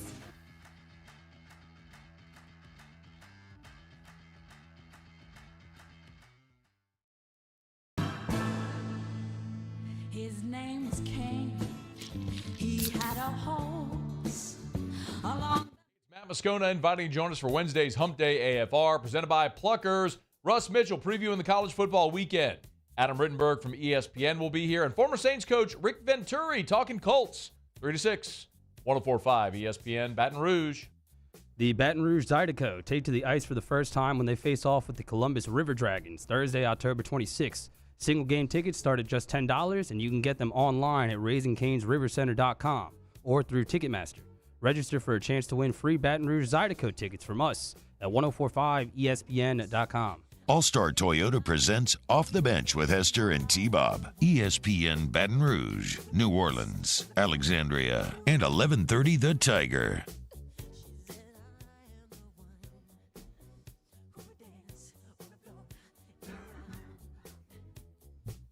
Yo, what's going on, y'all? Welcome back, OTB. Rolling right along here in hour number 2, just talking some college football, a little SC and whatnot. And going back to the Utah real quick, the Utah, big game, blink and light marquee game, hosting Oregon this weekend. Yeah, look, the Pac. This is finally when the Oregon-Washington game was just the first of many Pac-12 games down the stretch here that are going to determine a lot of the national landscape going forward. And this idea, it's what many people are banking on, is that the Pac-12 will now start to cannibalize itself, and that this will be kind of the beginning of the end for their playoff hopes. I still think that Washington emerges. I'm going to continue to roll with Washington. I think they have a top 5 quarterback, and they got the best weapons in the country. I think I've seen them 14 straight wins. Win 2 games that last year are pretty mirrored by the 2 games that they lost. Yep. And I saw them win it when their offense wasn't playing well. which I actually take to be a bit of a positive because I don't see Michael Penix Jr. and them getting shut out in the same manner that they did again. So I still think Washington emerges, but certainly this is when all the good games are about to start out there. Until somebody tells me mathematically that Utah is eliminated, I'm just going to continue to believe that they'll be there. Kyle Whittingham is the coach above any other coach. I feel like you could drop him anywhere in America, give him nothing to work with, and with 2 years he's going to find a way to win 8 games. Yeah. That's who he's been. That's who he's going to continue to be. And so, Utah's got a great opportunity. That game's in Salt Lake City. And so, look up. And if Utah's 7-1 with a win over Oregon, they're right back firmly in the top 10 with an opportunity to win the Pac-12. The team that's really interesting is a team in Oregon State that's sitting there right now at number 11. Yeah. They're number 11 team in the country. They made the Snaps top 10. What? They made the Snaps top 10. Oh, they made the Snaps. Yeah, they were number 10.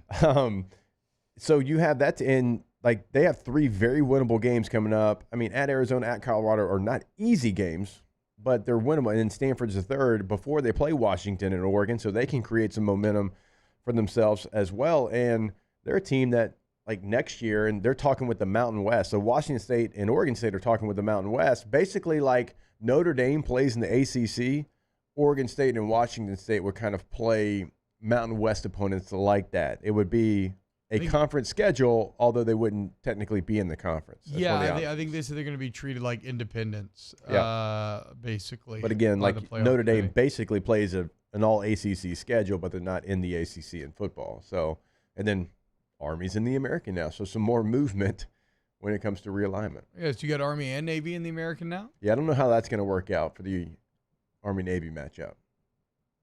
Well, when did you just... But think about the time that they play it, though. There's no other game on. It's after conference championship week. It's Heisman week. Oh. So would that always be just a non-conference game? Remember, North Carolina and Wake Forest have played a non-conference game, even though they're both in the ACC. Oh, that's weird. I think they did it last year. Yeah, I think you could do that. You could also, So it's a non-conference game that doesn't matter towards the conference standings, but what if those two teams then you just don't schedule them? Yeah, I don't know. Actually, that's a good question. I don't know. That's weird. Yeah. I don't know how that's going to play out. Let's go to break, and when we get back, let's wrap up hour number 2 of OTB. Exhibit must have designed the Denver Nugget rings. Explain what I mean next. Keep it locked to OTB. Right. Off the bench with Hester and T-Bob. In times of need, get a full list of phone numbers, websites, and other important emergency information on the Demco Stormwatch page at 1045ESPN.com. Here at Corvell Toyota in Opelousas, we have in stock 2023 Toyota Tundras, and you can get 1,000 special edition bonus cash. $1,000 bonus cash. So come on down to Happy Town. That's Corvell Toyota in Opelousas, Happy Town, USA. His name was Cain. He had a horse along the countryside. I saw him ride. One day they found him. When is a taco more than just a taco? When it's Government Taco. Voted best tacos 3 years in a row by 225 Magazine, Government Taco puts the most delicious spin on tacos the capital area has ever seen. With creative combinations like the Magna Carrot, the Filibuster, or the Steak of the Union. Plus perfect tortilla chips paired with the best salsa and queso you've ever had. And happy hour every day from 3 to 6 p.m. and all day on Thursday. Government Taco, 5621 Government Street. BRAC teamed up to reimagine your parks, and you imagined big. With your help, we went to work, creating 12 beautiful community parks across the parish.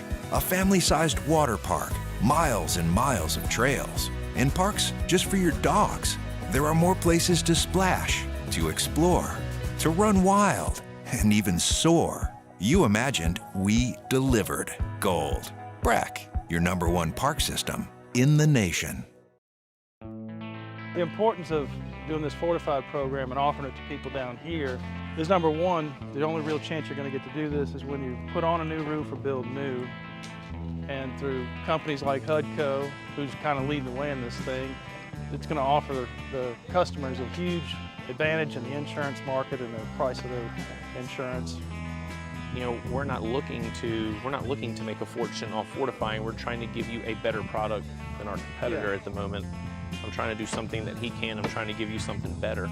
So a lot of these insurance jobs, you're getting a re-roof, you're only paying your deductible. Let's sit down and talk about the fortified and let's see what it does to your insurance premium. You're getting a steal. Yeah. You're getting a brand new roof and a fortified certificate for your deductible, essentially. And I think we're rocking and rolling.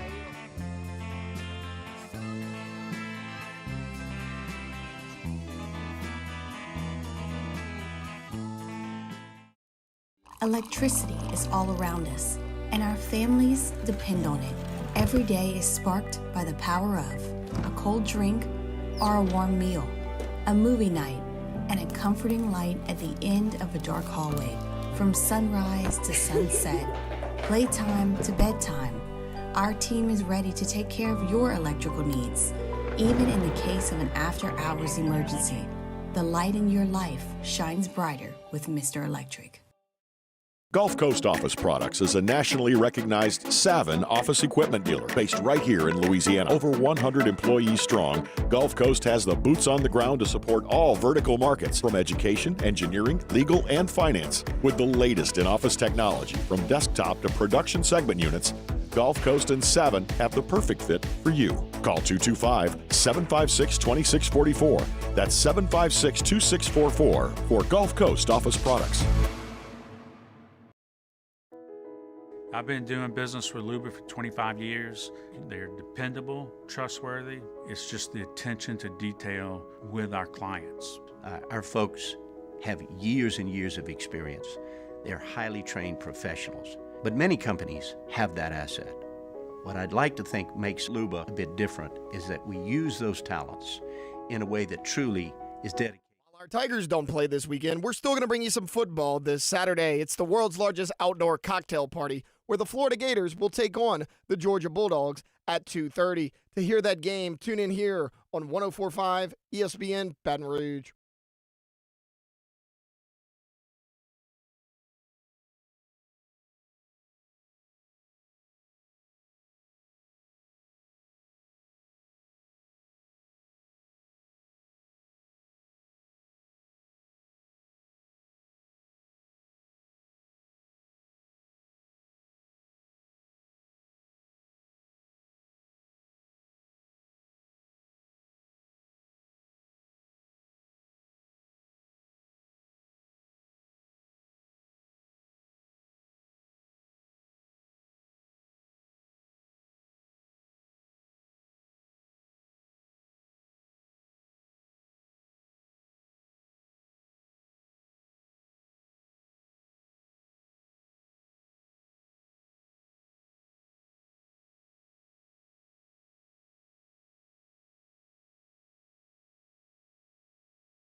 To 2023, and then the background gets replaced with gold or gold diamonds, I think. And then a second ring also slips out of the ring, which is square in style and is the championship banner. So it's actually two rings at once. Pretty badass. That's pretty cool. It's pretty cool. I agree. You're never going to wear the banner ring actually looks really cool.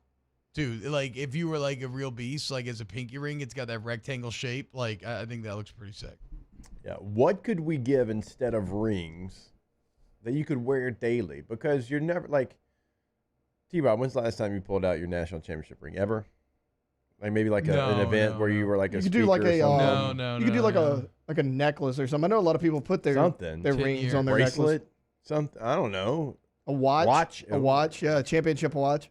Because like my ring box has dust on it. Like I think the last time I wore it's when I was hosting the championship parade, like in 19. Back in college, I used to wear it when I would drive home in case I got pulled over. I'd take it off in Alabama, but that was the only time. Here's my license. And? I never got pulled over. Yeah, don't pull that crap in Kenner. Exactly right. Ray Shoesmith, can I get a temperature reading from y'all's studio? Looks to be at least 59 degrees based on his wardrobe. It is just it's stupid. Hold up. I long today. for the days that it's 59 degrees in here. It's sub-zero, in case anyone was wondering. You know when you're cold and the first place you feel it is the tip of your nose? Yeah. That's how cold it is here. Yeah, in this studio. It's crazy. Mario It's like, sighed earlier, and I could see his breath. Yeah. Yeah, and I think all of us are a little sick, and so it's Yeah, just it's bad. not. It's really not helping. You could hang meat in the anything. studio, Like, I feel and it would be awful. fine. I feel completely awful. I'm gonna pull a damn Rocky and start, now. hanging meat and just boxing. Yeah, the second floor for Haney and Jimmy's show is worse. Oh, yeah, I was about to say, as bad as this is, second floor ESPN is awful. Well, remember, like everybody used to complain how hot it was in there, and so they went complete a-hole and put the biggest air conditioning vent in that. Well, okay, second but floor the studio. problem is the vents aren't covered, so it's like three. Oh, it's like the size of a bowling ball. Well, it's 3 big holes. Yeah. And they're just shooting air down. It's a terrible place. Sasquatch. Or no, what was it? Daniel Basham. Jake, how small do you think T's natty ring is?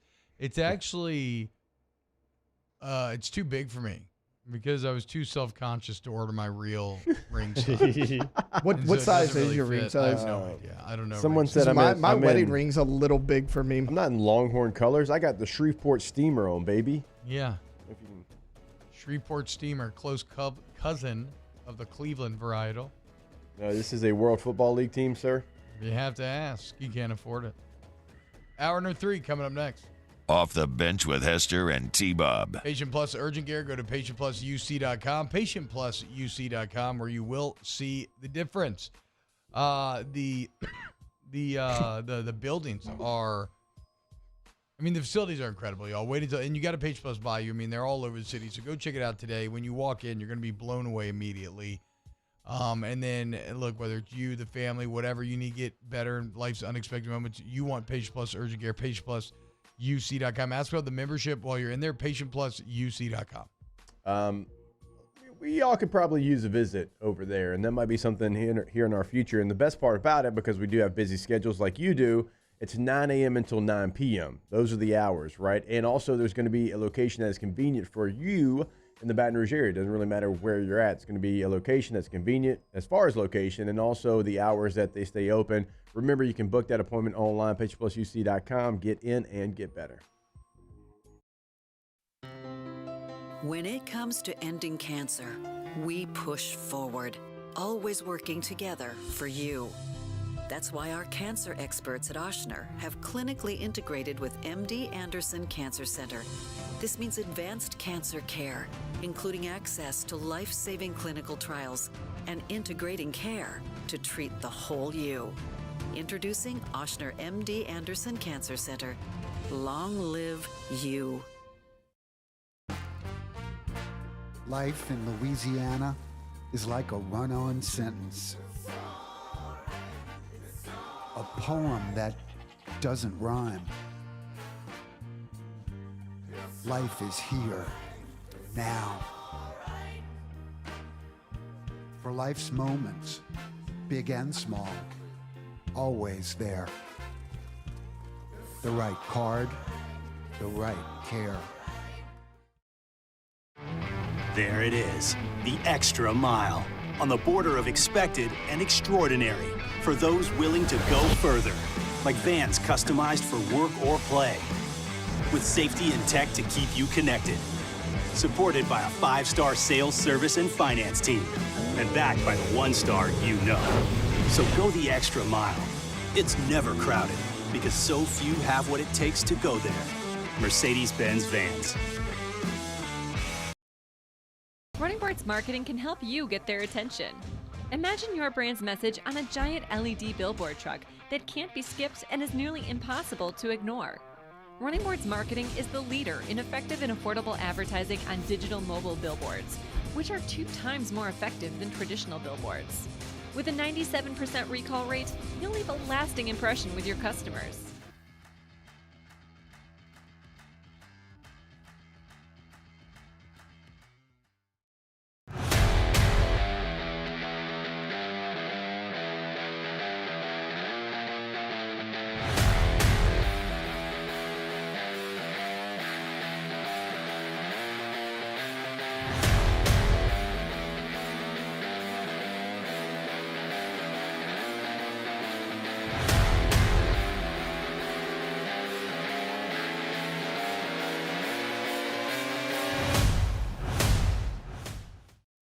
Dylan Cruz here to tell you about Six Rings Baseball and Softball Camp. If you live on the North Shore and play ball, go to Six Rings Camps with former LSU assistant coach Dan Canaveri. His knowledge is second to none, and your child will improve and have fun doing it. Camps were held at Coquille Park and Six Rings Academy in Covington with 4 sessions over the summer. Full day and morning only sessions are available from ages 7 to 13. Go to sixringsbaseball.com or call 985-206-9096. Learn the game to love the game.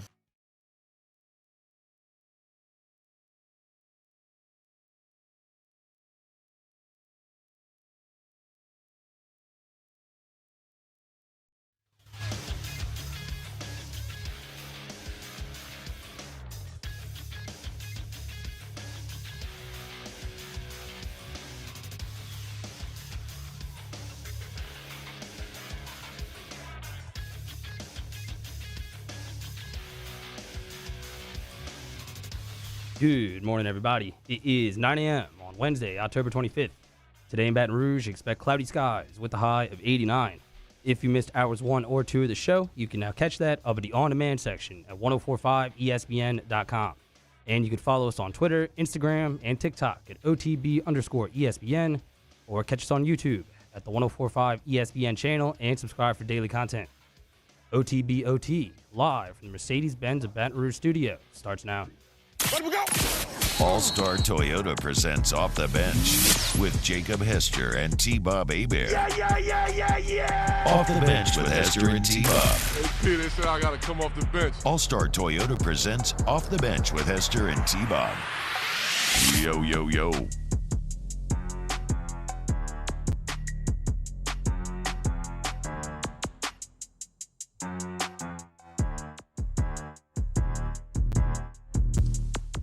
Yo, what's going on, yo? Welcome back. OTB, T-Bob, Jake Murray, Taylor. Hanging out with you today. And hour number 3. We got an interesting hour 3 coming up here. We're going to talk Pelicans here to start. Then we got Melanie Hebert coming by just for a quick chat. A little nutcracker hit, as you will, as some information about the Baton Rouge Ballet. And then we got Allie Martin from Artsman coming on to talk about a cool initiative they have going on where you can get some LSU women's basketball gear. It's very cool. Go check it out. It'll be interesting. So it's going to be a good hour here on Off the Bench. YouTube.com/1045ESPN. If you want to be involved and you want to chat or whatever, get your comments. Pelicans game day, though, boys. It's finally here. After the very disappointing way in which last season ended, the long wait is over.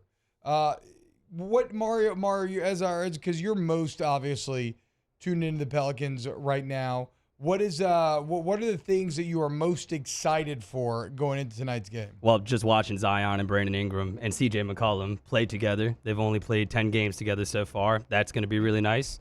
And just overall health. Like, it sucks that Murphy and Alvarado are out, but the fact you have Zion and Brandon Ingram playing again is very exciting. Y'all saw what happened the first half of last season. So it's a very long season. Like I said, don't want to overreact too much too early, but as of now, I'm very excited to watch the Pelicans play basketball. So 7 o'clock tonight, it's in Memphis. No John Morant, no Steven Adams for Memphis, so you would appear to have the advantage on that front.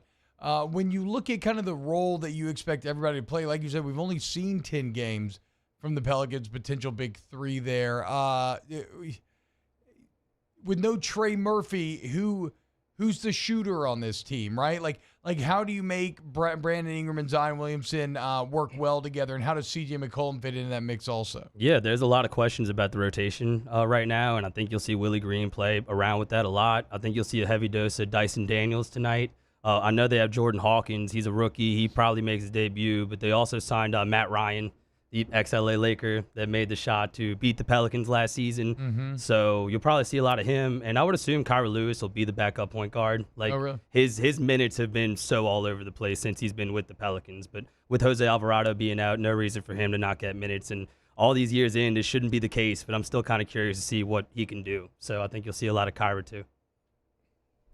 How are we feeling about Willie Green entering this season? This will now be Willie Green year number 3. The freshman campaign obviously ends fantastically. The sophomore one begins fantastic, but it felt like people started to kind of turn on him last year, whether it was questions about how he was using the rotation or when he was playing guys. It seems like, in year number 1, there was so much talk of, okay, here's a guy who knows how to connect with the players. He's a longtime NBA player himself. He's young. He was able to motivate that team. Last year, it kind of felt like the team started to check out a bit, and you fell into a bit of the Alvin Gentry disease where every single night you're talking about how the effort's got to be better. Like, I don't understand why through 2 regimes now, in some of these super critical moments, you've had Pelicans teams that come out and they just look disinterested. Like, they just don't look like they're playing with any fire or competitiveness. And, some have pointed to a preseason where that's kind of looked like the case at times this year. So how are we feeling about Green kind of locking these guys in and getting them to be at their best? Yeah, I think it's important to have good assistants. Like you mentioned, Alvin Gentry. They lost Chris Finch, who's now the head coach of the Timberwolves, and the Pelicans were not as good. Ultimately, he gets fired, and they bring in James Borrego, who was the head coach of the Charlotte Hornets, to kind of be the de facto OC of the Pelicans. And I saw an interview with Kyra Lewis yesterday when he was talking about what's really different. And his quote was, they're trying to stay out of ISO ball as much. We know we have a lot of players that are good in ISO, but just freeing them up a little bit so ISOs can be much easier. So they're trying to create more possessions. They're trying to kind of change the offensive philosophy, and hopefully that helps Willie. And honestly, he has to be a lot better with his rotations. Like, there were just some nonsensical decisions, not just last season, but the last 2 seasons. Like, guys like Tony Snell and Garrett Temple getting minutes when they probably shouldn't. Last year with Josh Richardson, who was solid but should not have been playing over Trey Murphy. Like, you need to shrink your rotation from the beginning of the season, and you need to do a better job of that too. I'm excited, man. I can't wait to watch tonight. Hopefully come out of here feeling very excited. Hopefully this can be where Zion kind of reannounces himself to the NBA, stay healthy, ball out, and kind of show. Because even last year when they reached 3rd in the West, is that Ingram was out, right? Like, yeah. Ingram was not playing at that time. And so it was just kind of Zion takeover ball. How do those two work together? Who's taking the shot in the 4th quarter, I think, is somewhat interesting. Ingram is someone who it really felt like the last couple of years, just through a lot of hard work and determination, has become much more clutch and become the guy that they started to rely on. But then again, if you have Zion Williamson, is that the guy that you actually rely on the ball going to when it matters most? Yeah, and CJ too. Hopefully he gets to actually be, what he was brought in to do, which is to be the 3rd guy, play off ball. There was a game last season where he broke the franchise record and made 11 3-pointers in a game. And he didn't have the best close to the season, but he was playing through pain, had a broken thumb, and also was kind of the first option a lot of the times when Zion and BI was out. So I'm curious to see what he can do playing off of the ball. I think he could be really effective, and I think a lot of Pelicans fans are kind of underrating C.J. McCollum coming into the year. All right. Well, we're going to see. I'm super excited. Again, another start to the NBA season. I love the NBA. Let's go, Pels. Flock up. Get it done tonight. And hopefully this is the beginning of what could be a very fun run this year. If not, I guess you'll always have women's basketball. 82 games. Again, don't overreact too much too early, good or bad. Well, I mean, yes and no, though, right? Because it's been way too often where we've seen Pelican seasons just completely buried within the first 3 weeks of the year. There was we've seen 1-11 starts, 3-13 starts. Yeah, I agree. One game, whatever, if you lose tonight, that is what it is. Yeah, that's kind of my point, though. 2 years ago, they started 1-12 and still made the playoffs. Last year, but that's not. Okay, yeah, go ahead. Last year, they were first in the West halfway through, and did not come to fruition. So it's a very long year, man. It is a very long year, but I don't know. I hate the years, and they normally always end badly when you're just having to make excuses for why the team is starting so horribly. For sure. And you should win tonight. You with should. No John Morant, no Steven Jackson. You should beat that Memphis Grizzlies. Last I saw, the Grizzlies Steven were Adams, excuse me. Last I saw, the Grizzlies were a 1-point favorites. Hopefully the Pelicans are able to take care of business, but for whatever reason, that stadium's kind of been a house of horrors for them. Since 2021, the Pelicans are 4-1 against the Grizzlies at home, but in Memphis, they are 1-5 in that span. And the last 4 games have been 15-plus points of difference. Has there been any update to like CJ McCollum basically calling out some of the players at the end of last year about playing hurt and what it takes to be a professional? Has there been any news kind of like, has anybody done the deep dive on that and see how the guys that he was basically calling out responded to it? Not really. It's just kind of all reading between the lines. Christian Clark asked Zion again about basically why did you not come back at media day, and he basically doubled down on that last interview we heard. So they've been called out. I think Trey Murphy deserves a lot of credit. He's already in the gym, like moving around, taking shots. He's trying to come back somewhat soon. But we won't really know. They're keeping that stuff in-house. Honestly, just actions are going to tell us whether or not that was all heated. Wait, so Zion doubled down on the I didn't feel like Zion stuff? Yes, he just said I wasn't ready. Oh, wow. Okay. He's ready now, though. He's playing tonight. Greg says T-Bob's so non-committal this year. No, I just feel awful. The vibes are incredibly low in the studio today. It's just really bad. And we're all trying to just push through these 3 hours and do our job technically, but no, I mean it's just awful right now. Jeff G says T-Bob needs to be non-committal. He's aware of the T-Bob jinx. Not true. Is there a T-Bob jinx? No, I don't know what. No, I don't know. DraftKings has an over/under 31 on number of games Zion plays. I don't know. That's true. That's I'm ridiculous. taking the under. There's no way that's real. I'm taking the under. Well, good. I hope you lose all of your money then, Taylor. I hope I do too. Because I want him to play, but you got to take the under on that. You like crapping on him. It's like if you lost Dak, you want to know what to do with yourself. You need somewhere to be that outlet for your negative energy. Otherwise, what are you left with? 114 games in 4 years. Let's hope that improves. Ooh.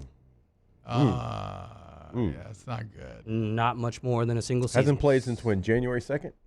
Yes. Yeah. Ace Jordan says zero excitement for the Pels this season. Yeah, look, I can't really fault anybody who's maybe feeling that as well, because the way that last year ended was so brutal and so just heartbreaking, watching the slow collapse over time, not even making the playoffs a year after you finished so hot, right? You finished super hot, you raised expectations, and you fell so short of those that I'm not surprised that apathy seems to have taken root once again. But the way to change that is to win, right? I mean, especially if the Saints are going to be down, college football's ending soon. If the Pelicans win, they could gain some heart and mind share. But they had all those opportunities last year, so we'll see. Well, hey, Mario said 114 games in 4 years. It's 28.5 games per year. Everybody take the under. Yeah, I mean, look, we'll see if that. I wonder if that's true or not. I'll look on DraftKings, see if I can find something like that. All right, real quick, actually, I do want to remind you, if you want to feel better, younger, faster, stronger, maybe playing more games yourself, Rejuve Me Medical, RejuveMeMedical.com, Restore Me, Refuel Me, Rejuve Me.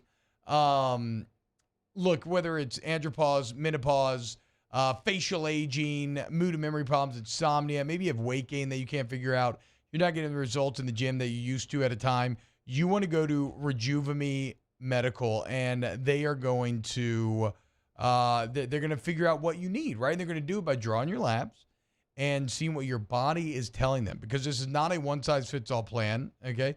What works for you may not necessarily work for me, because our bodies are not the same. So they draw your labs, they customize the plan, you get a free consultation, and then you decide whether or not you want to go forward with that plan. Maybe it's HRT, maybe it's not, maybe it's something like semaglutide. The bottom line, though, is if you just want to reach your best self, you want to go to Rejuve Me, RejuveMeMedical.com. Now in Baton Rouge, Slidell, Metairie, and Shreveport. Is the Zion under part of the pontoon parlay this week? No. We need to get back on the winning side of the pontoon parlay. I think we ended up going 2 of 4 last week, thanks to the refs in the Iowa game. So here's to hoping that we can right the ship coming up this Saturday. All right, when we get back, more OTB. Keep it locked here on 104.5 ESPN. OTB, OT. Go to All-Star Toyota Baton Rouge, All-Star Toyota Baton Rouge.com, All-Star Toyota of Baton Rouge.com. Whether you're looking to buy new, used, lease, or rent a vehicle, you want All-Star Toyota. They got that Camry, Tundra, Tacoma, Sequoia, whatever you need. You know me, I love my Sienna. So nice. Maybe make it twice.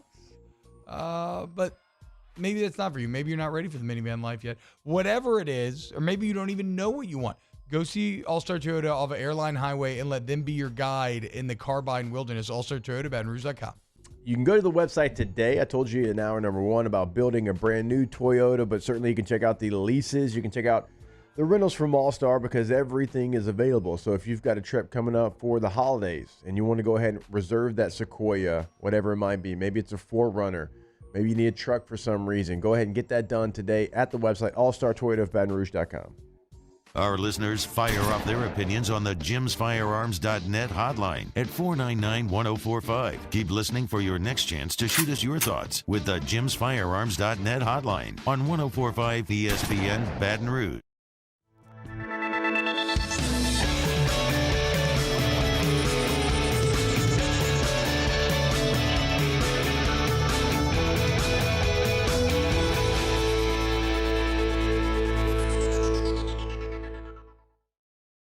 Electricity is all around us, and our families depend on it.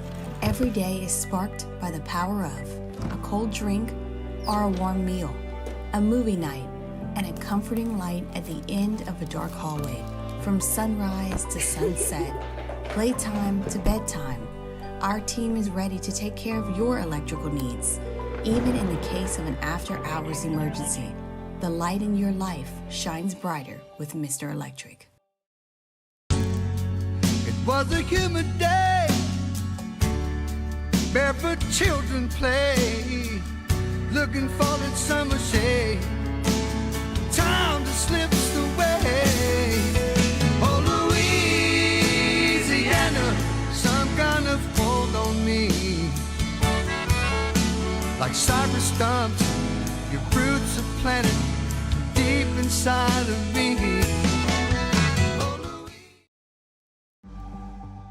The interior of an Infiniti is thoughtfully designed to be all about you. And by you, we mean every version of you. Because there's luxury you can feel, and there's luxury that lets you feel. Infinitely you. Experience luxury like never before with Infiniti Premium Care, included with the 2023 QX80 at your local retailer. Scooncha, fall in the air. Fall is right around the corner, which means fall fishing is, which means it's time for you to take your boat to the next level with front-to-back boat service in a bunch of different ways. You want a custom stair job, you can have a ton of fun out there on the water.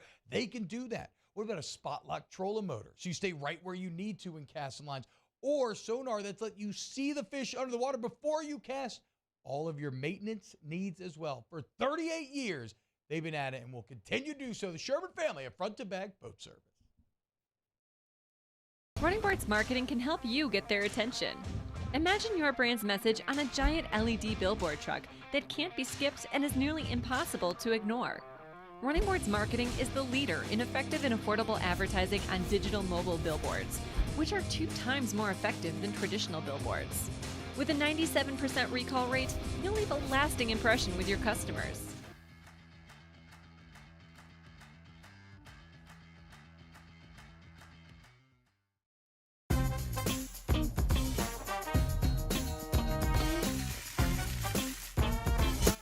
Voisin inviting you to join me and the coaches Todd Black and Jimmy Roy for the next edition of Louisiana Prep Weekly. Our special guest will be Dutchtown head football coach Guy Mastretta and his staff. Live from Walk-Ons in Prairieville, it's Louisiana Prep Weekly, Wednesday night at 6 on 104.5 ESPN Baton Rouge.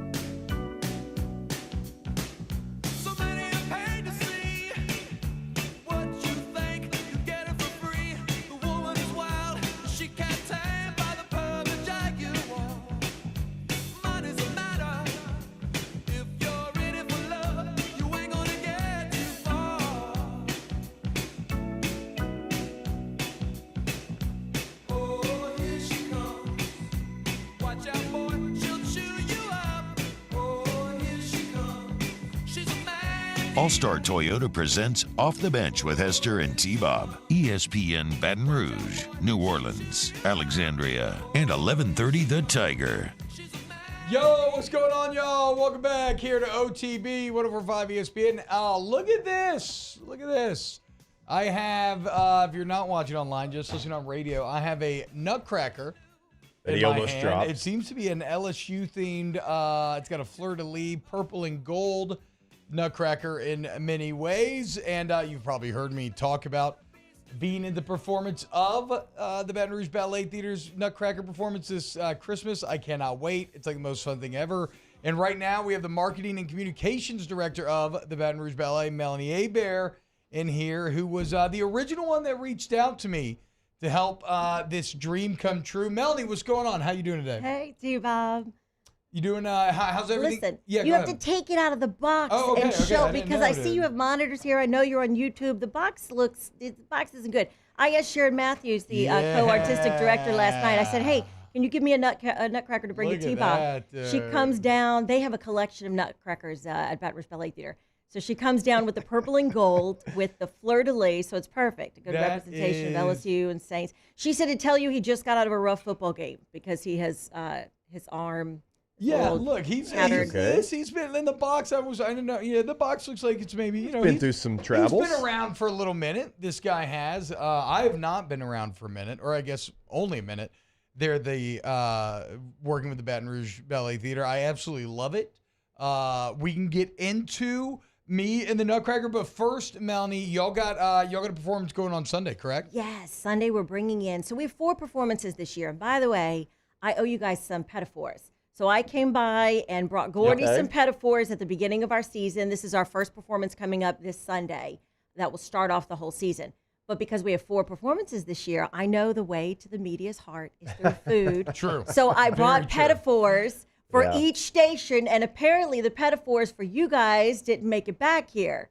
So I don't know if Moscona got his hands on that. I don't know what happened to them. But looks of it at Moscona. Anyway, because Gordy Michelle Southern got hers, and so anyway, so we have 4 shows this year. We're bringing in 2 professional guest companies. One is Ballet Magnificat, and that's this Sunday. It's a Christian company, actually, and so we're serving the entire community in Baton Rouge. We have another one, Pilabolus, in March. That's a little more, some say, risque. Of course, we have the Nutcracker, which is the big one every year, and then we're doing Cinderella at the end of the year. Oh, yeah. Nice. So this weekend, though, Sunday, it's at the Manship Theater at Shaw Center, the Performing Arts. Okay. And it's a 2 and 7, so you can buy tickets through BatonRougeBallet.org. It's going to be fantastic. And by the way, remember the show I Love Lucy? Yeah, absolutely. For sure. Okay, so you guys aren't too young, like you. Nick and Knight, I Love Lucy, absolutely. Yeah, it was Nick and Knight for me as well. I watched Nick and Knight at my grandma's house. Three's Company. Yes. So remember the guy who played Little Ricky? Remember Little Ricky? So he's from Lafayette. Did you know that? Oh, I did not know that. He founded this company that's coming in Sunday. He married a professional dancer, Kathy Thibodeau. His name's Keith Thibodeau. And so they started this company, and they travel around and spread the good news. Yeah. So they're coming to Baton Rouge on Sunday. So 2 o'clock and 7 o'clock. Yeah, we got Thibodeau's, Heberts all over the place. Yeah, if you want to go check out the. There has to be a Boudreaux in this room. What's the name of the performance again this Sunday? The company is called Ballet Magnificat, and the performance is Scarlet Cord. Okay. And so it's about these missionaries who refuse to give up their faith in communist Soviet regime. Oh wow! And it's a story of Rahab, and it's really interesting. It's very moving. Okay, so if you want to go check that out, feel free. Also, you can check me out December 16th and 17th. I can't remember which day I'm performing right now, but that's fine. I probably won't tell you anyway. Did they give you your assignment You have yet? to buy tickets. I think I actually do know. I'm just not going to say anything. He's talked about it so much. I want people to have to I'll have it buy all tickets over. that weekend. Baton Rouge Ballet and 225 Magazine is doing a feature on it. I know they're doing a photo shoot of T-Bob on Sunday. How did this all come about? Melanie, you can tell us that I part. can't wait to tell you. Because I have always harbored a dream of being in the Nutcracker ever since I saw the play I was on a field trip. It was probably like 3rd or 4th grade, and we went and saw the Fox Theater in Atlanta. And I remember on the drive back just having like these intense daydreams about being on the stage. And I think a lot of it was because I always liked theater and everything, but then there were just kids my age that were up there dancing and on stage, and I thought that was really cool. And so for years now, I've been telling my wife that I was basically going to try to use my daughters when they got old enough as a Trojan horse to try to sneak into the performance and be like a party dad or something. And then randomly, like 2 months ago, out of nowhere, on a Saturday or Sunday sometime, out of nowhere, I got a text from you saying, hey, it's Melanie Hebert. How would you like to be a part of the Nutcracker? So how in the world did you manage to figure out one of my kind of deepest seated fantasies that nobody else really knew about beyond my wife? I have a sixth sense. But really, you sent the best text message after that. It made my day. It made my whole year. It made all of our year. This would happen. I was setting up for Broadway at the ballet, and I'm having a discussion with Molly Bookman, who is artistic director. She worked 50 years in the community almost as artistic director. And I say, you know what? You should go on T-Bob's show. And Jake, of course. Yeah. Too, Jake. Hebert, I kept thinking, you've got to go talk to them because it will expose us to a different audience. And here's the thing. She taught ballet to LSU football players like Derek Stingley. And so I thought your listeners would be so interested to hear about when she taught ballet to Derek Stingley. She had a bunch of defensive backs come in. It helps with strength and agility. I'm sure you know. It's no secret that ballet is fantastic. I remember when I was growing up, my old man used to always talk about that. Like, there were a lot of O linemen and D linemen that used to do ballet as well. Because, the footwork is, it's as athletic as anything you do in traditional athletics. For sure. Yeah. So I'm telling Molly, and she says, it's funny you should say that because Fred, her husband, Fred Bookman, I'll give all the credit. She said, Fred has been saying for years that we should invite T-Bob to be in the Nutcracker. So that's how it came to be. So I was subconsciously just putting that energy out there into the universe. You manifested it. But I'm going to tell you, I know you know what an honor it is, but there have been so many big names around Baton Rouge who have taken part in that. And it's a hard spot to get. And it just so happened we had a spot open this year.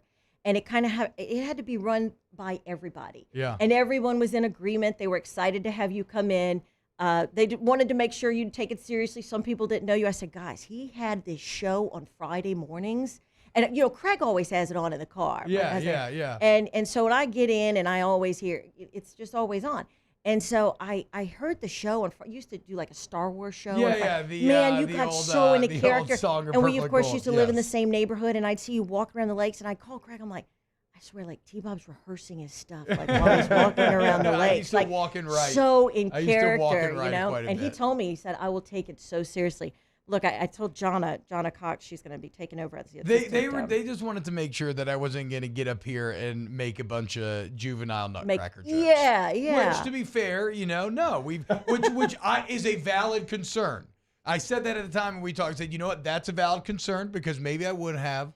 But when it comes to the actual role itself, I didn't want y'all to ever think that was ever in question about taking that seriously. I knew, and it's such a prized possession of Baton Rouge. It's got its own local flair, A Tale from the Bayou. Yeah. And it started in the 90s. They used to partner with New Orleans, and then they created the own and it's nationally acclaimed for Baton Rouge. So it's really a treasure for Baton Rouge. But this is what Jonna said about you. I asked her, do you have any little tidbits, any little insight that I can Jonna's share with the listeners? Fearless director. She is fantastic. She Jonna Cox. She has just a really vibrant smile and energy. But if you're not doing your job, Jonna can. I was like, oh damn, okay. One of the kids last week had to get whipped into line a little bit, and he did great after that, my boy. But yeah, Jonna's a beast. She's a professional dancer. Yeah, no, we're really lucky very to have much her. so. Yeah, you could definitely tell. So this is what she said. He's very enthusiastic. He was messaging me after the first rehearsal wanting to know the music so he could practice on his own. Yeah. And if I had the time to give him some private coaching. She said, you're doing awesome. You're going to nail it. And she said, you're learning to move like a dancer and not a football player taking the field. She said, the cast loves you, especially your assigned stage children, the boys that are the stage sons. Yeah. Dude, love interacting with you. Yeah, no, I that's actually been one of the most fun parts to me is hanging out with the kids, Parker, Elliott, all of them. It's been very cool. You're going to come, right? And then my wives, Laura and Sarah. Sarah. We're trying to come. T-Bob's, he's acting like we can't show I will up. let That's not you true. know. I I'm told going them to to come. I told them that they can't do anything like hold up boisterous. signs. He's afraid we're going to embarrass Like don't have have spray paint on your chest and stand up and say T-ball. Yes, respect the performance. Was that going to happen? Likely. Exactly. So the same way that they had to make sure that I wasn't going to make juvenile nutcracker jokes, I'm making sure that y'all aren't going to pull anything juvenile and boisterous in the crowd. Because that is the cool. I mean, the coolest part for me, too, is on top of just being a part of something creative, which I find to be like deeply fulfilling, it's even when it's not my turn to rehearse and just watching the play take shape and watching these incredibly talented. I mean, the real actual actors and actresses and dancers in there are fantastic, but then these kids, man, and all the different Claras blow my mind. It's just that the grandpas are so funny. Just the whole thing, dude. I just absolutely, it's like my most fun part of the week every single week. I was so bummed when I had to miss this last Sunday because I had some prior family commitments. But yeah, really looking forward to rehearsals this Sunday. And you're going to keep this nutcracker up here on this desk in between your football helmets? I think we can definitely, yes. The nutcracker can hang out here for the rest of the season for sure. Maybe he'll bring some good luck against Alabama. He will. I have a feeling. Yeah, maybe he can be a harbinger of good things to come. And I will make sure that everybody knows what day and time your performance is. Yeah. And maybe we can crack Nick Saban's nuts. Look, that was the one time, okay? That was the one joke, no more. That was the last one. That's okay? it. That was it. We had an agreement. I know. That was the one time. I just had to get one in. It was too close. No, but Melanie, I can't thank you enough. Like I said, it really is a dream come true for me, and I'm so excited. Oh, I didn't say the text that you sent in response when I asked if you'd be interested in doing it. He literally texted back that Melanie, this is the text I've been waiting for my entire life. Yeah. He said, like off the record, he would say it all the time about how it was a dream of his to play that role and to be in that performance. Yeah, I swear. I'm excited. It's hey, and I didn't realize, dude. Party's seen quite a lot of stage time. You know? Yes. It's a big about scene. near 30 minutes. I mean, I'm pretty excited. I'm ecstatic. I can't wait. Well, I hope all your fans, all your listeners come out to support. I've gone there at the theater every single year. It's awesome. Anyway, if you've never been before, you should go regardless of whether or not I'm in it or not, because it's just like if you want to enjoy beautiful performance, kick off the Halloween vibes, support local performers, it checks all the boxes. It's awesome. And it's at the River Center. Yep. And tickets are on sale. And really, they could come Sunday, the Nutcracker, Cinderella. They could get season tickets still. There you go. Nice. So go check it out. And then so your season tickets still available for the Baton Rouge Ballet. And this Sunday, like we just talked about, performing 2 and 7 o'clock. And just get season tickets for all 4 performances. Melanie, thank you so much. Thank you. BatonRougeBallet.org. You guys are awesome. I actually enjoy listening to you. Heck yeah. Very funny. BatonRougeBallet.org. All right, when we get back, we got more cool news for y'all. Keep it locked right here on Off the Bench. OTB, OT. Go to getgordon.com, getgordon.com.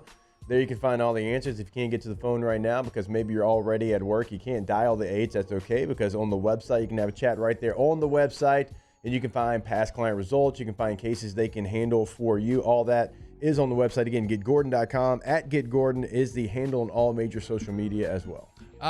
Get Gordon today, 225-888-8888, any area code, and then the 8's there. And look, man, you go follow him on social media at Get Gordon, where you can check out some sit-downs with some of your favorite athletes, right? Remember, it was this Alabama game last year, Jake, that I think got Jaden Daniels on the G team. On the G team, yeah. Right after this, right? Who will emerge this year to be the hero that will later get on the G team? So Get Gordon on Instagram, wherever. Check out the Grubbin' with G series. Also, LSU women's basketball right around the corner. Remember, the entire women's team on the G team. Get Gordon, get it done today.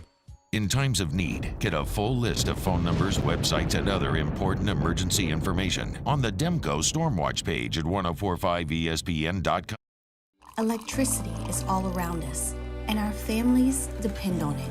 Every day is sparked by the power of a cold drink or a warm meal, a movie night, and a comforting light at the end of a dark hallway.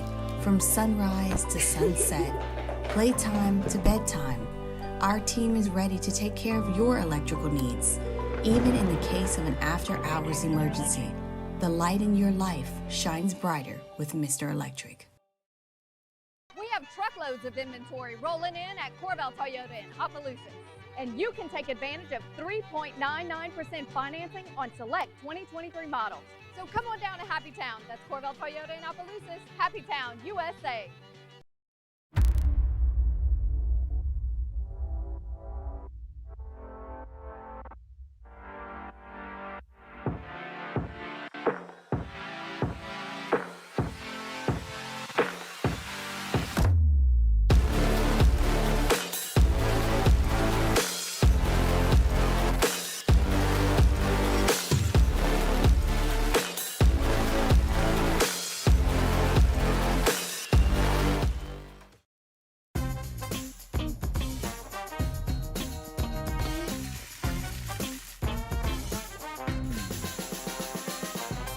The best kept secret in town is out. Discover Tallulah at the Renaissance Hotel on Bluebonnet.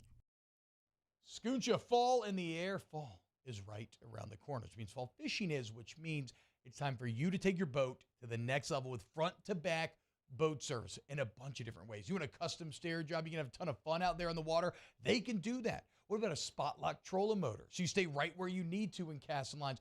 Or sonar that's let you see the fish under the water before you cast. All of your maintenance needs as well. For 38 years, they've been at it and will continue to do so. The Sherman family of front-to-back boat service. Would a couple that just came from a couples massage have any use for the massage seats of the Infiniti QX60? Yes, it appears they would. With driver and passenger massage seats, mute all your notifications and feel infinitely you.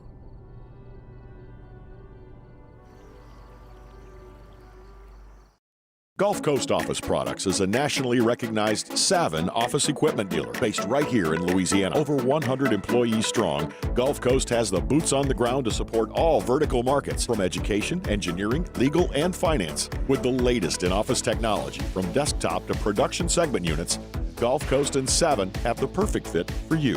Call 225-756-2640.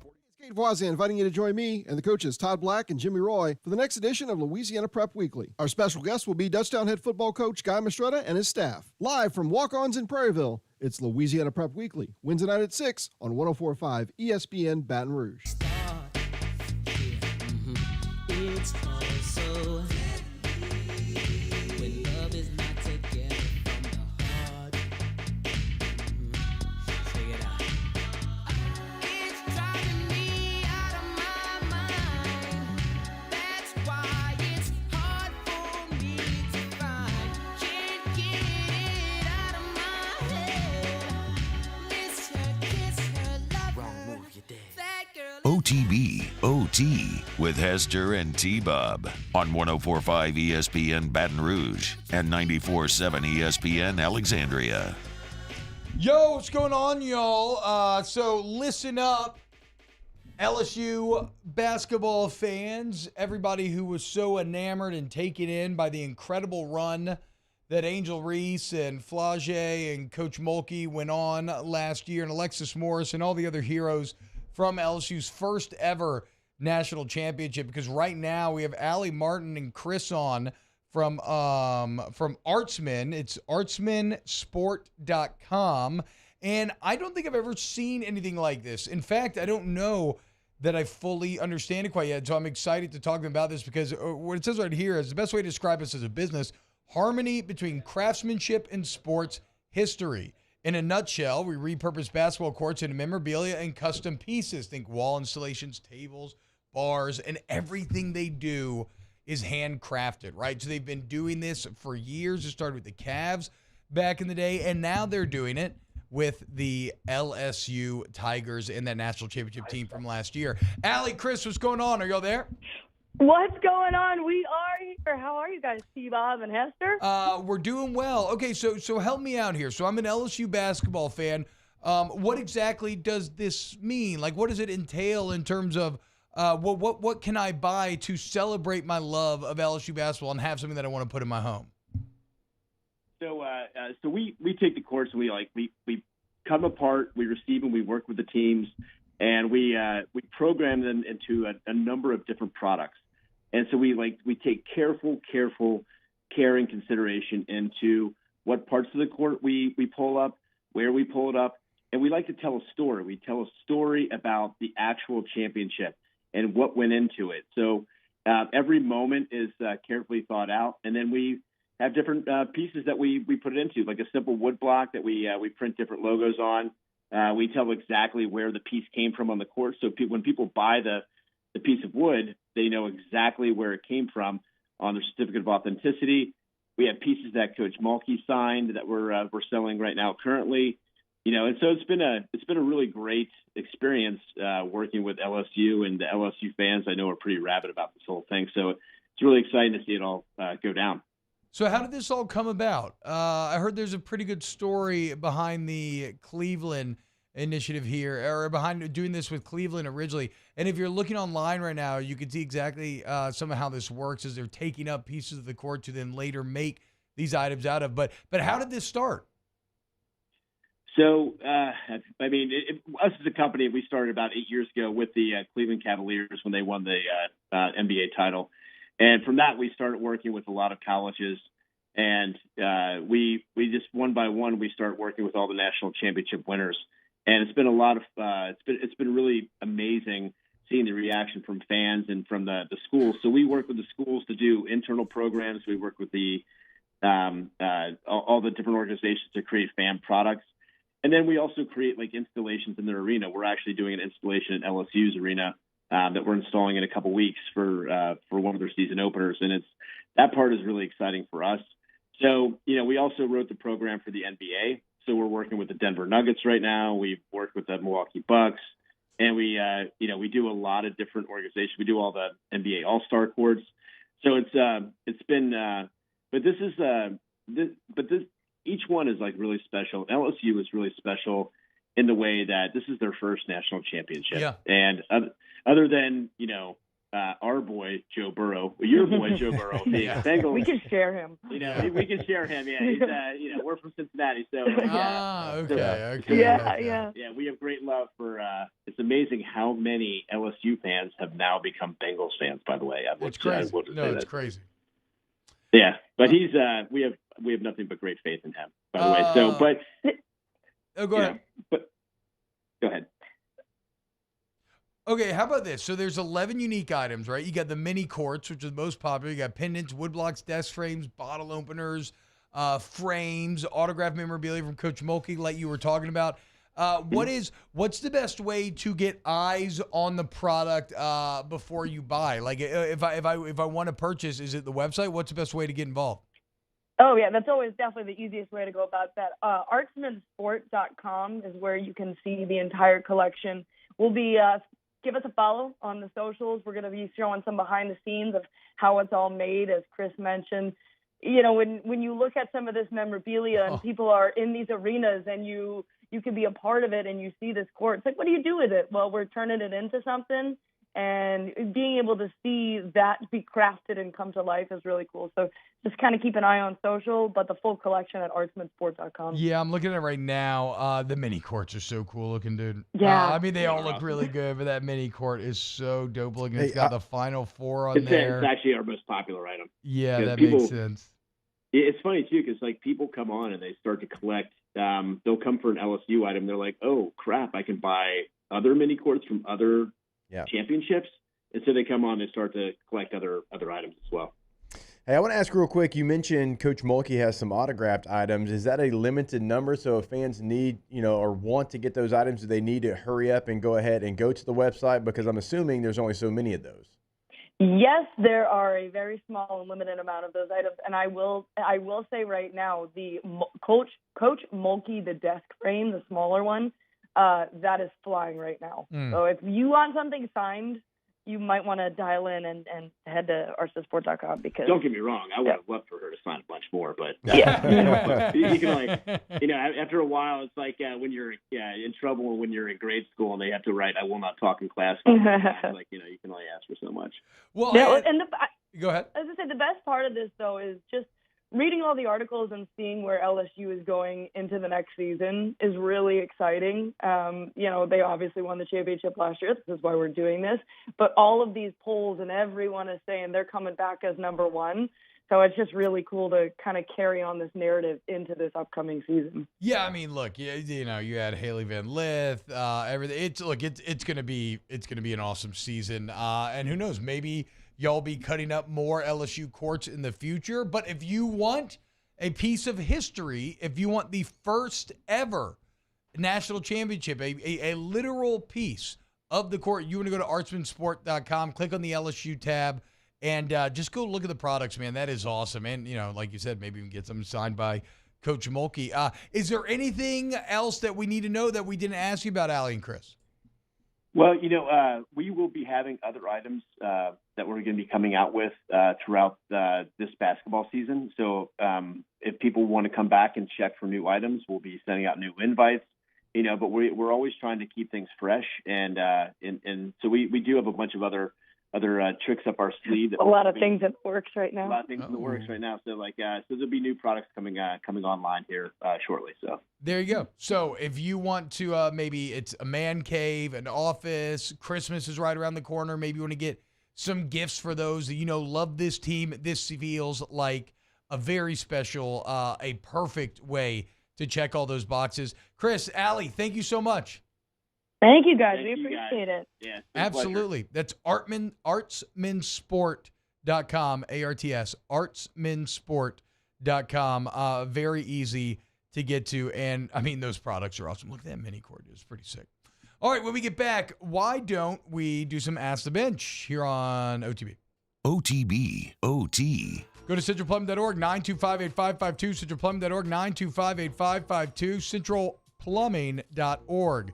That's the website. And for 50 years, they've been taking care of all your plumbing needs. But it's not just residential. If you have an office or your big business and you need your plumbing needs met, you go to Central Plumbing and they got your back. And with 5 decades of experience, they've seen all they can fix it all. Remember, 24/7 emergency service. So they are there when you need them. And everybody's license monitored. There's flat rate pricing, great warranty coverage, centralplumbing.org. Once you go to the website, you'll see right on the homepage that they have the fleet ready to go. So no matter what you need, no matter how big that job is. Now, certainly in emergencies, like T-Bob mentioned, they can come in, they can help you out. 24/7 also means 365. We know that. 225-925-8552. Don't worry with the holidays coming up.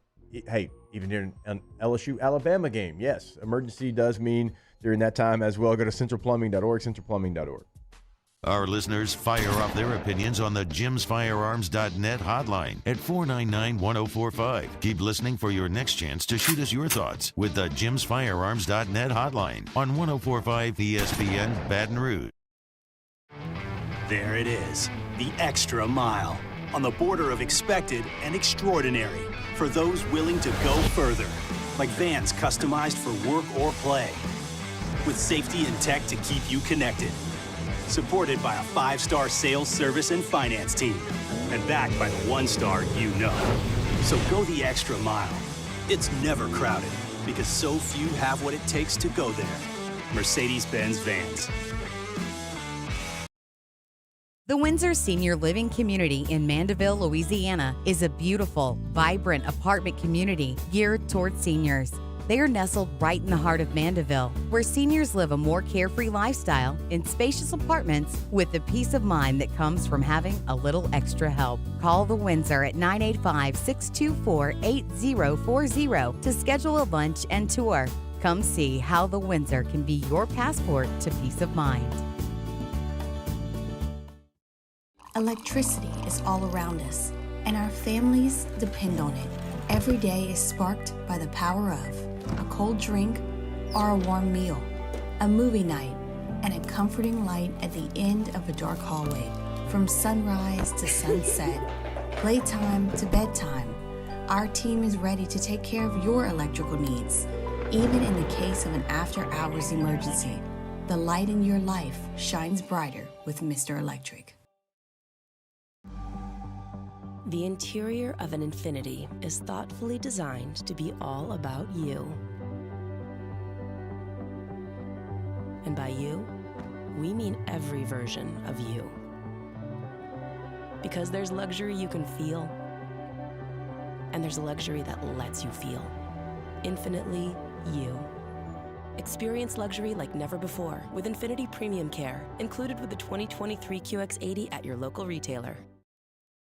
Scooncha, fall in the air. Fall is right around the corner, which means fall fishing is, which means it's time for you to take your boat to the next level with front-to-back boat service in a bunch of different ways. You want a custom stair job, you can have a ton of fun out there on the water. They can do that. What about a spot lock trolling motor? So you stay right where you need to in casting lines. Or sonar that's let you see the fish under the water before you cast. All of your maintenance needs as well. For 38 years, they've been at it and will continue to do so. The Sherman family of front-to-back boat service. Running Boards Marketing can help you get their attention. Imagine your brand's message on a giant LED billboard truck that can't be skipped and is nearly impossible to ignore. Running Boards Marketing is the leader in effective and affordable advertising on digital mobile billboards, which are 2 times more effective than traditional billboards. With a 97% recall rate, you'll leave a lasting impression with your customers. This Sunday, we bring you a trio of NFL games. We start with the noon kickoff, the Rams at Cowboys. Immediately following that, it's the Bengals and 49ers. And then our night game, the Bears and Chargers. Tune in to catch all those games here on 104.5 ESPN Baton Rouge.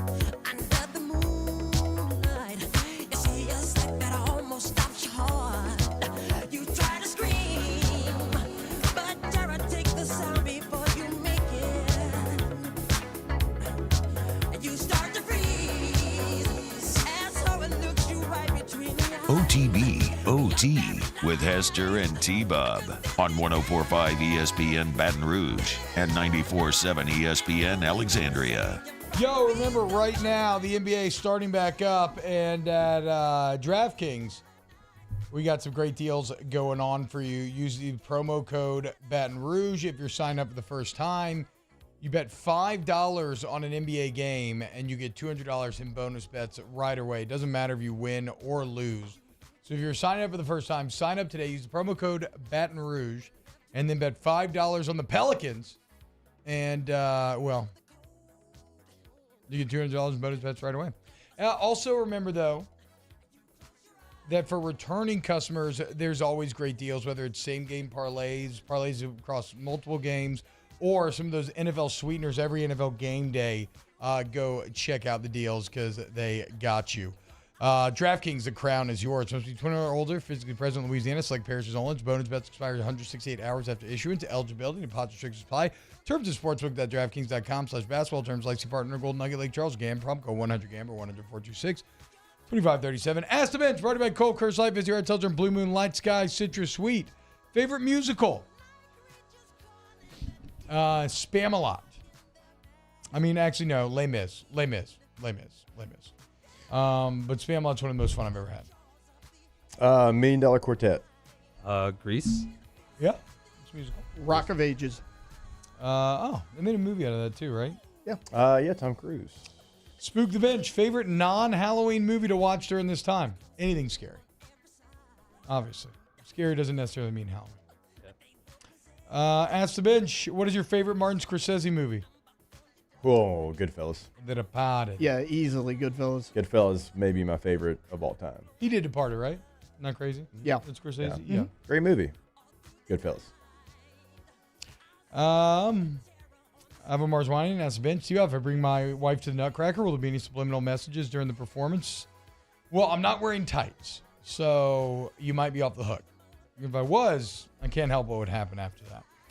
Ask the Bench, favorite type of nut to eat? I love cashews first, probably pistachio second, almonds third. Yeah, cashews. Honey roasted cashews.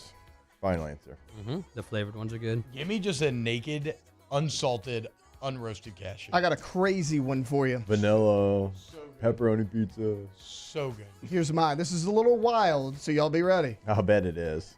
Peanuts. Wow. Yeah.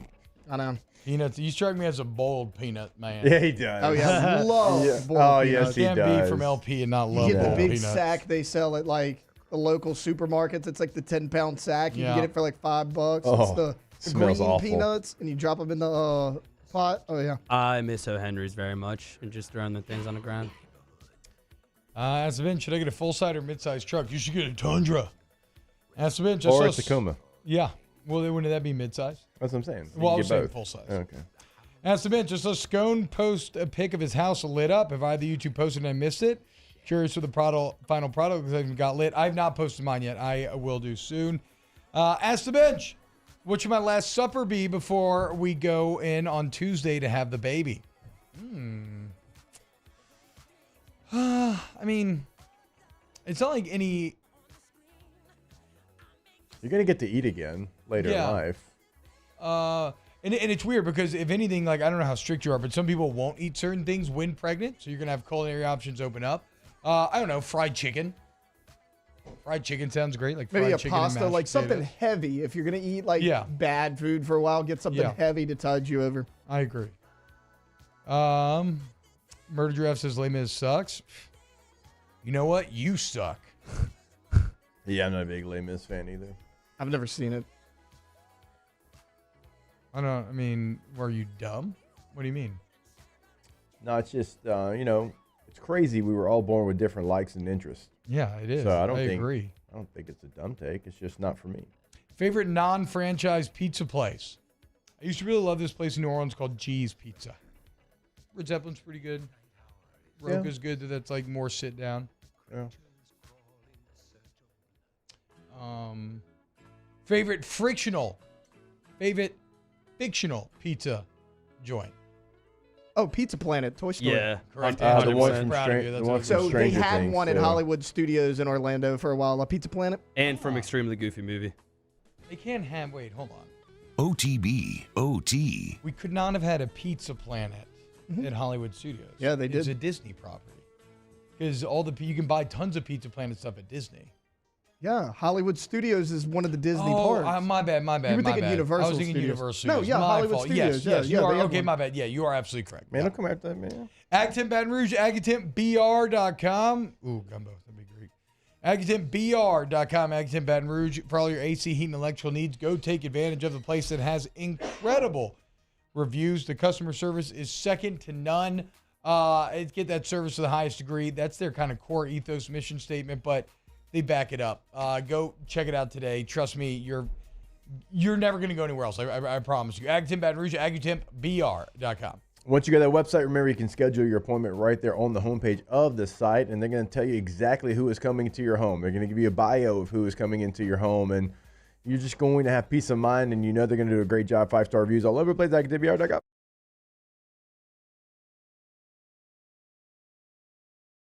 He had a horse along the countryside. I saw him ride. One day they found him. Gulf Coast Bank and Trust is giving our customers the power to bank anywhere, anytime during this challenging event. And we're right there with you. Our mobile banking app is a smart way to manage your money and time. Gulf